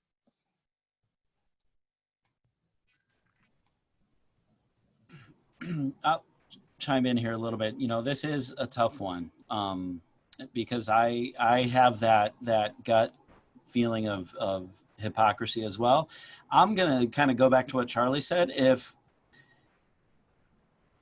we're at 15 to 20%, I'm not voting to send our kids to school. I just won't. I'll take the consequences. That's dangerous. Schools are absolutely a place where things spread. And I will not vote to follow 15 to 20% with a 48-hour wait to possibly get permission. So I also won't vote for the board to meet in person if we're at 15 to 20%. I mean, that is dangerous to go out in public. I wish that I was seeing things in our community that was convincing me that those numbers will go down. I haven't seen that yet. So that's where I'm at. I mean, I'm not, I do think, I think we can meet safely. I think our students and teachers can go to school safely, but not at 15 to 20% spread in our community. So I think that before we start of, get into the discussion too deeply, we have to wait and see. We just have some unknowns that we need to know. And those unknowns, I don't know of any judge that has a hearing and the same day issues an order, but it will probably be pretty quick after that. And I would imagine will be before September 8th. So I think we have some time to look at the data and see what's coming in. But I absolutely agree. We do have to have this serious discussion, and but we need to know a little bit more information.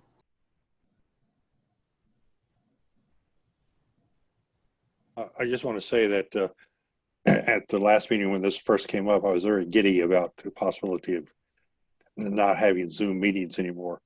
And a few days after this, Dr. Oding, the lead pediatrician, I guess, in the district, wrote a very pointed letter to us, which she said that you guys need to follow some rules here and some guidelines. So I'm trying to be more sober and thoughtful tonight. So I'm not going to be jumping into the bandwagon of meeting in person. Certainly while we're facing the possibility of higher community spread rates. All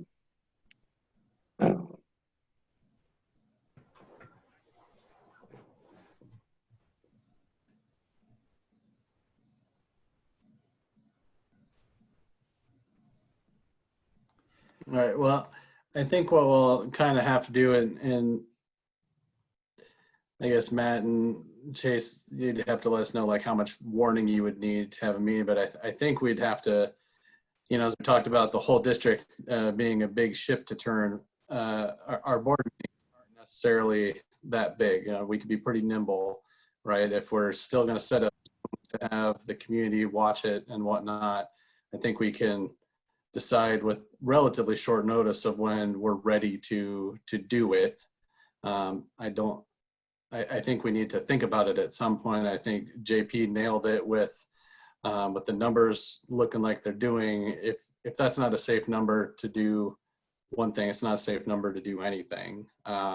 So I think we need to kind of keep an eye on that for our own benefit as well as the whole district and what we're doing with our students and our staff. So I think we can react a little faster when we feel that it is safe or it isn't safe to have 10 or 12 of us in a room when everybody else is still on Zoom. I think we can react a little bit faster. So I think at this point, I would say next week is for sure another Zoom meeting, right? And then maybe we talk about it at every agenda setting if we really needed to kind of talk about what the next meeting might bring, and we'd have another 7 days worth of data, or 14 depending on how often we're meeting. Does that seem reasonable to do it that way?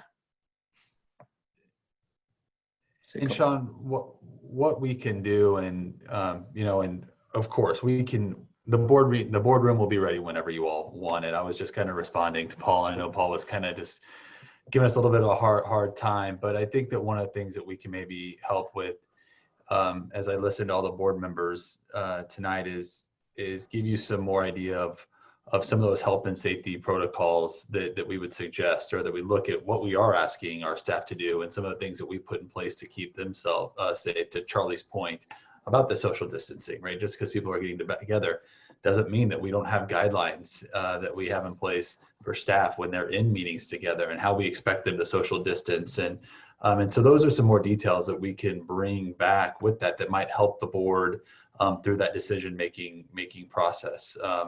And anything that we can do to provide more information to help you all with that decision, we're happy to do. And so Matt, that's something we can work on as we look at how we shift or maybe apply some of the guidelines that we've put out for our buildings to how that might look applicable to a board meeting setting. Yep, exactly. I mean, Chase summed it up well for what we can do. So we can continue to monitor and work with you on whatever you'd like to do in that format.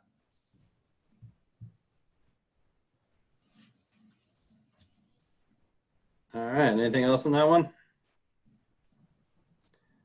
All right, we're gonna move on, end our meeting more on a fun note. So, Paul, I'm going to ask you, you want to go first or last? First. All right. Go. Okay.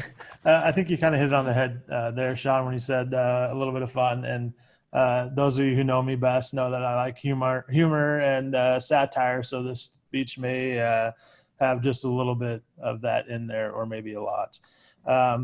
I never imagined that I would be in this position of giving a resignation speech. I always thought that I would be giving a speech after my time was up on the board in 2031, when I would finally be done with my terms. But here we are. So I wanted to take a moment or two to reflect and to thank those of you still watching, but maybe not the 125 of you that already left because you thought the Zoom portion of Return to Learn was more important. But hey, you know, those of you who stuck around, thank you. First and foremost, thanks goes out to Kim. For those of you who don't know, Kim is like the board's equivalent of saying, Google it. If you ask Kim, she'll have the answer. Policy questions, district history, and most importantly, which way I should vote on key issues. Kim always gave me the right answer. She's always been very friendly to me, and well, at least to my face. I don't know what she says about me in her little office cubicle, which is now gone. So wherever she may land in this office later. I'll miss working with you, Kim, but just a heads up, when you're ready to retire, make sure you let me know, and I'll get my resume ready that same day so I can take over for you. I think I can do that role. That would be fun. Thank you, Matt and the admin team, all of you that are on here, and those of you who are served and are not here anymore. From the outside looking in, apparently you're all overpaid and there are too many of you, but once you sit in this seat and get the chance to see what you all do, you realize that that's not the case at all, and I appreciate you guys. Side note, Dwayne didn't cover it, but the ESC remodel that I happened to stumble through today looks great, and it's coming along well. So when that reopens, that'll be a good thing for everyone. Thank you to the staff in the schools. And by staff, I mean everyone, not just the teaching staff, but everyone that works in the schools. It was an honor to serve all of you. You were very welcoming, open to me. You invited me into your world, your schools, your classrooms. Used me as an ear to vent to sometimes. And I hope that I was able to listen and represent your thoughts and make decisions in the end that you thought that I did have staff in mind. There are still a few teachers out there that were lucky enough to have me as a student when I was in school here, but now you're probably thinking, I never thought that kid would be my boss one day, but then you also probably said that about Mr. Bacon. So you have him as well as a boss. Thank you to all 12 board members that I served with over the past 4 years. You each brought something different to the table, and I appreciated that we were able to work together to accomplish everything that we did over the years. I especially appreciate the 6 of you on the board right now, and the fact that while we're all on the board together, I've yet to had to sit across, I've never had to look across the aisle of a courtroom and see any of you opposing me in litigation around the schools. So thanks for that. Thank you to the community that supported me and helped me get elected. Well, maybe except for Hills. And for whatever reason, Hills, you never supported me. I think I have a total of 48 votes in 3 elections from the people of Hills. So I thank those 48 people, but no, in all honesty, thanks to Hills too. I'm just joking there. Probably why I didn't get votes there. To those of you planning to run for school board, these next few words are meant for you. When you run for school board, you never know what you're really going to get into. So hopefully these next few points will help you. First off, if you're not at this table, you don't really realize how cold the seats at this board table really are. I think right now the air conditioning is blowing straight down on me in this seat. And so bring a coat. And then don't be afraid to put it on, even though the public might think that you're just trying to get out of here. It's really because you're just trying to stay warm because it gets cold up here. I found that if you wear an Apple Watch, be prepared for your heart rate to spike when individuals address you during community comment, but also don't worry, you can use the breathe feature to bring it back down without anyone ever knowing what you're doing. I may have experienced that, I'm just saying. Be as prepared as you think you might be. You never can hit the ground running, as candidates will claim. There definitely is a learning curve, and most And like most things in life, you're always learning. When you get elected, make sure you read the book. What's it called? Google, Kim, can you help me out? Kim, what's the book called? How Not to Be a Terrible Board Member. Yep. Thank you, Google. Form emails, you start to get a lot of those and they can be annoying, but if you individually respond to all of them the same way, the people sending you that form email will never know that you form responded to them. The key that I've used the most on the keyboard is delete. Type out what you really want to say on social media or in an email response, and then hit the delete button to erase all of that before you hit send. There are so many things that I wanted to say that I deleted, so it's okay to do that. There's a nice little place on the corner of Dodge Street and Prairie du Chien up here that is open after board meetings end. Sometimes it's nice to go up there and relax a little bit before heading home. And oftentimes you may even run into the entire board member, or the entire school board from Regina up there as well. So side note, never plan on going to bed right after you get home from a meeting. It's not that easy. And if that means you want to make Wednesday is a rest day if you work out, trust me, 5 a.m. workouts are not recommended on Wednesday mornings. I know that for fact. If you're lucky, you won't have to attend graduations at Carver Hawkeye Arena in 100-degree plus heat. But if you do, make sure you find someone that you feel comfortable asking, am I sweating through this suit, before you get up to give out your diplomas. And finally, if you have a unique last name like mine, this will be the one time that you'll be thankful for that. I say that because when you're quoted in the Press Citizen, 9 times out of 10, they'll misspell your last name. And then when people search you, you won't show up in the search results. So that's a positive. I did want to take a minute just to be real serious here for a couple of my last 2 points. But first of all, I wanted to express my thanks to my family. I've missed a lot of games and concerts over the last 4 years. And those time and those memories are something that I'll never get back or be able to experience. In fact, I missed my daughter Jaden's volleyball game tonight, and I hope that she didn't get hurt this year already, so that I can watch the rest of her games now that I'm free on Tuesdays. I'm certain that they will be missed. I'm certain my kids missed me being there, although they would never express that to me, but I also know they supported me in this role, just like they are supporting me in my decision to switch gears in my career. A strong, supportive family is one of the most important things you need to be successful in this role. And finally, I promise to be done after this, Sean, to the students past and present in this district, the role of a board member is hard. We are tasked with making decisions that impact over 14,000 of you daily. Decisions we make impact you in your future. I can't say that I've succeeded in this role in making a positive impact on you. I'm sure I have failed some of you. I've heard it from you in person. I've heard it in survey results and through social media posts. My hope is that through teaching, I will be able to make that positive impact. And that is what excites me most about entering the teaching world now. So watch for me in your classrooms. Just don't expect me to be the master of any TikTok dancing, no matter how much I practice them when no one is around. So with that, I'm ending whatever I have to say, Sean, and let your roasting begin. I feel like we had the headliner go before the opening act, so we'll see if I can follow that. You did tee it up real nice, Paul, because one of the things that I wanted to tell everyone out there that has stuck around to listen, there's still 134 participants on this thing, so they all love you. Paul is a joker. He jokes around a lot, has a good time, but he has never not taken this job seriously. You know, at his core, he wants to do the right thing and tries to do the right thing and uses all of his time and energy to, you know, research and learn and listen from everybody else. And he really does the job with integrity.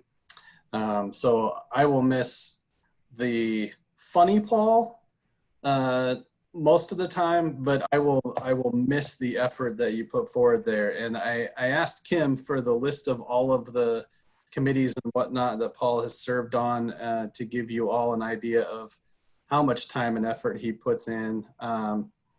So I'm going to read you off the list. So he's on the Policy and Governance Committee. Technically, as our current chair, I think he chaired part of one meeting once before he was done, maybe. We have the Financial Oversight Committee, the Health Insurance Committee, the Education Committee, the Curriculum Review. I don't know how many times you did Curriculum Review, probably more than once. The School Safety Advisory Committee, many of the KXIC radio interviews before they got rid of all their staff at KXIC. He did several negotiations with our meet and confer groups for administrators and off-schedule groups. I served on the Iowa City Assessors Conference Board and the Iowa City Assessors Evaluation Committee, the UEN Steering Committee. He was an IASB delegate. He won IASB Better Boardsmanship Award multiple times, I believe.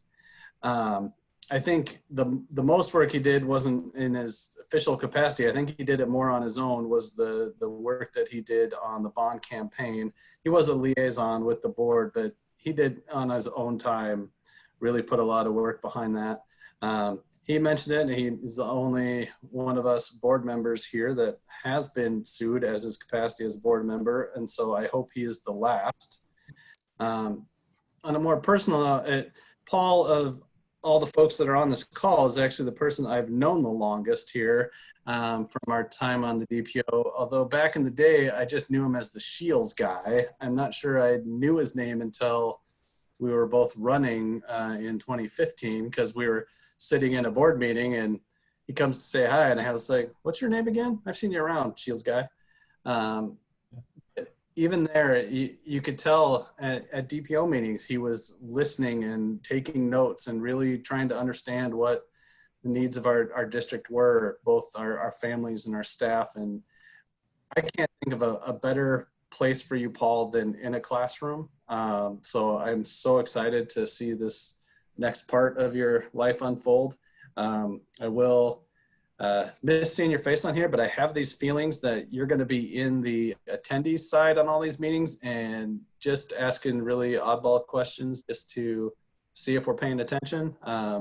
So I'm going to look out for those. But thank you for your time and your service, and more importantly, just thanks for being a friend, Paul. So I guess I'll jump in there. Keep it short and sweet. So Paul, want to start by saying how happy I am for you for recognizing your dream and finding the will and means to fulfill it. You and I have talked many times over the years about your desire to become a teacher, and so I'm really happy that you get to do that. I know that you're going into the classroom equipped with the perspective of sitting on this side of the table, setting the rules and understanding the experiences that our teachers, staff, administrators, and especially our students face.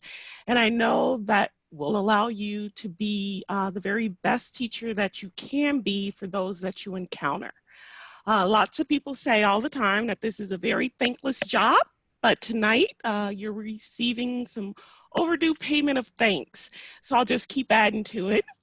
Thank you for your years of service and dedication to the ICCSD community. Thank you for your tireless work on policy and governance over the years, the safety committee, insurance committee, the work to ensure that the bond passed, your role as vice president, as well as the countless times you raised your hand to be the board representative and voice at community meetings and events. Thank you for being willing to share your historic knowledge with any board member willing to listen. Thank you for not gloating, well, at least not too much, on those rare occasions when I've conceded that you were right.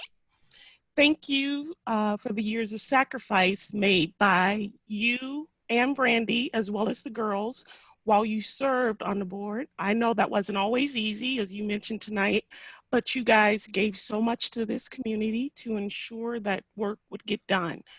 And although I still think you're a serial killer in the making for willingly eating an almond joy, and even though you're leaving me on the board, you'll always be allowed on my pirate ship, and I promise not to make you walk the plank.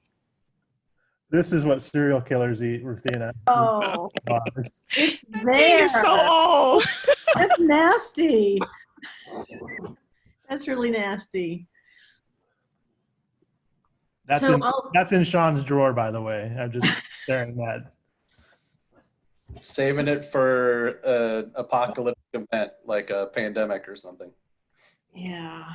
I'm just going to say a few things, Paul. I was campaigning so impressed by your commitment to the bond campaign. I think that commitment and that energy and resolve that you brought made me even more excited to be part of this team. And so that a lot of the success of the bond work rests with you, brother, because you pounded the pavement. You went to every meeting. You talked to anyone you could. You went to every farmer's market, and you weren't even campaigning as a candidate. You were there every week to push forward the bond. And it was great hearing Dwayne go through all those accomplishments tonight, because it really is, you had a big hand in that. So thank you for that. And then you absolutely right about not being able to go to sleep after board meetings. And so thank you for some of those late night text messages that would go on and on, because we just had to get out from another board meeting and just kind of vent and get it out of our systems. You always had the longest director liaison reports of anybody. And that just again shows how much you were present in the community, not just formal board duties that Ruthina and Sean listed, but you were in school buildings. You were talking to teachers, you were talking to community members, you were out there engaging, and that is a beautiful and impressive thing, and it made you an amazing board member. Really happy for you to go into the classroom. Your students are going to love you. They'll love your humor, maybe, but they will love having you as a teacher. It's really inspiring seeing you shift your career, and gosh, I might just need to do something like that pretty soon too. And so just really want to say thank you for your service and commitment and the legacy that you're leaving in our district. It's been immense, and will continue to be immense with your new role in school buildings. So thank you. It's been a real pleasure and honor to serve with you. This is Paul. Oh, sorry. Thanks. I'll go for him. That's okay. I'll jump in next. Paul, since I've known you the shortest amount of time, I think I'm going to try to talk the shortest amount of time. Should be proportionate. Everyone has commended you for your service. Thank you so much. It's all well deserved. I just think you're going to be such a great teacher. And I think that because you were such a great mentor to me. Like, I don't think I've actually appropriately thanked you ever. So this is it, recorded forever. Helping me and mentoring me through the campaign. You did a lot of things that I think that people don't know about, but I do. I appreciate it all. Texting and venting sessions and directing me to find the best printer in town, and just all of these little details. Like, I'm so appreciative. And you did that to somebody who's running against you for the first time that you didn't know. So if you have that type of kindness in your heart, you are just going to be this amazing teacher. You really are. And I am excited for your students. You are leaving me good copless, and I am very upset about that. But it is what it is. So I'm going to miss you. Come back, come to some ribbon cutting ceremonies if we ever get to do that, so that we can see your face again. Hey, Paul, this is Brady. You know, your humor, it will serve you well as a teacher. And as far as I know, and I haven't looked closely at the contracts, but we do not need TikTok skills. So you're going to be okay. If you can figure them out, we'll connect. I mean, and you can share them with me. I think that's how it works. Exactly. Yeah. Yeah, I mean, your dedication to the schools and to the Iowa City Community School District is clear. And, you know, I've loved working with you as a director, and I want to thank you and especially your family. You know, you know, my dad was on the board for 18 years in our hometown. I've shared that story a lot, so I understand the sacrifice that the board directors make and that their families make. So just a profound thank you to you and to your family. You know, and as much as I've liked working with you as a director on the board, I'm really thrilled to have you as a colleague in the teaching realm. So thank you for everything. Yeah, Paul, yeah, everybody said such great things, but you know, and I've pointed this out before, my perspective is a little different, you know, because we really ran against each other, and that was, you know, that was a hard campaign. That was really a hard fought with people weighing in on all sides with some really unkind things, frankly. And so I heard a lot of opinions about you. And then when I got the fortunate chance to serve with you alongside you on the board, you know, I just got to know you as the hardest working board member I know, the best booster for the district and for the work that the board is doing. You know, I think what Lisa mentioned, you know, your willingness to just explain things, you know, one thing we're going to lose big time here that I am just disappointed about is your institutional knowledge. Kim's great and has a lot of that, but you bring a lot of that knowledge just about how we have come to where we are. You've encouraged the rest of us to further our professional development as board members by, you know, specific recommendations and leading by example. And I think, to me, what's going to make you a great teacher, besides the humor, which is going to help, is that you listen and you really seek to understand, and that is going to connect you to your students. It's going to help them feel that relationship, and that has always been my assertion. It isn't your mastery of content knowledge why kids will listen to you as a teacher. It's the relationship they have with you, that they trust you, and that they're willing to hear what you're laying down. And so I guess that's the only thing that makes this okay for me, is that I know you're going to be in the district. I have imagined, you know, you're not just going to show up in community comment. I certainly would imagine you being really helpful on committees and things like that moving forward. And so thank you for your service. And again, I want to say thank you to your family, because it is a sacrifice that families make. And so thank you for your service. And I really have appreciated getting to know you these few years. Paul, I'd like to say that, again, as Lisa mentioned, you know, I've known you probably the least amount of time of anyone on the board. However, one thing have noticed in the last few weeks is looking at your comments that you make on people's Facebook posts when they ask questions. You know, your answers are just amazingly accurate, concise, and understandable. So I'm looking, you know, I think students in your classroom are going to benefit greatly from your presence there. I do hope you'll find a way to come back or to continue to be involved with the district policy and governance, and help us out on the board here. You know, I could use it to a good deal, as you probably know, and I would appreciate it very much. Not quite sure how to do that, but you know, we can find a way. So the very best of luck to you. Again, as everyone has said, we owe a debt of gratitude towards your family, and I looking forward to the best that you'll be able to accomplish in the classroom over the coming years. Thank you. So what's great is that all these comments are recorded. And so when I'm done teaching and I run for school board again, I'm just going to pull all these things up, and that's going to be my platform. All right. So I did save one piece to say, but after listening to everybody else, I think, Paul, you need to go home and tell Brandy that she's very lucky to have you, because that's what it sounded like everybody was thinking. But what I want to tell everybody, one of the last things that happened before the schools closed in March was Paul and I read against each other in Book Madness. And we were scheduled to do a whole bunch more, but then the world ended. So the one time I read against Paul, and I used an Australian accent, it was fantastic, but Paul just destroyed me because he connected with the kids and got them really involved in it. And I tell you, he is ready to do the job. I got to see him in action, and the kids loved him then.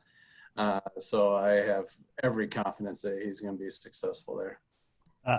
Undefeated in Book Madness, right, Ruthina?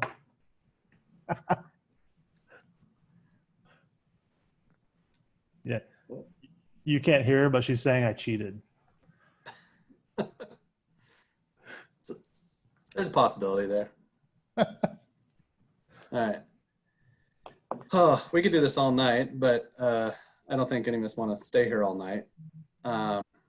So, anybody have any last minute things they want to roast Paul with before we move on? Hey, Sean, before you do the last thing, just you and Ruthina, I think are the only ones that know this, but when you make your motion to adjourn, I don't think I've ever voted in favor of adjourning, just for the record. I think you're technically resigned now, so you don't even get to vote. So perfect. All right, we're gonna real quick do agenda setting, and I think we'll all try and connect with Paul again at future times.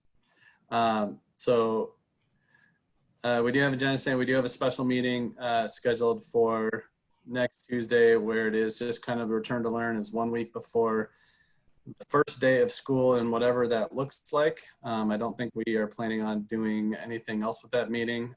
We have some other stuff that we might slot in for future meetings, but I think next week's limited to that unless something comes up. And then on the 8th is a regular meeting. It does have on there kind of usual stuff of a first board meeting during a school year. So there's a student representative update. I'm not sure that we would have student representatives on the first day of school already, but I will leave that up to the admin team to figure that out if we're going to do that or not. It's a pretty bare bones agenda for the 8th at this point. I know there were a couple of things that we had as placeholders for future meetings that when we kind of talked through it at agenda setting with Matt and Ruthina and I, we thought maybe at the very least the second one in September might be a better place for some of these things that we've got in our parking lot, just to leave a lot of room for kind of start of school things that could be pretty heavy as we kind of go through some of these decision-making processes. So we wanted to leave it fairly light, but if there's anything not return to learn related that we want to throw on the 8th, I'd take some suggestions on that. You know, Sean, whether this is on the 8th or another meeting later in September, I definitely want to see where we're at with solar. Solar was on our placeholder list, and I think we talked about it as a September thing. I'm not sure we landed on that specifically, but it's on there, and we had it tabbed in a. Yeah, I think the second September one is where we had that slide. That was one of our September items for sure, JP. So we can have something with solar ready to go on that second meeting in September would make sense. We got some questions over the summer about it, and that would be better. That would be better for the second meeting. You heard Dwayne kind of drop in a comment there that we're still waiting on some information back. So I'm afraid if it's the first meeting, the update might be we're still waiting for some information back. So yeah, I'd rather wait and get the information when we've got it for sure.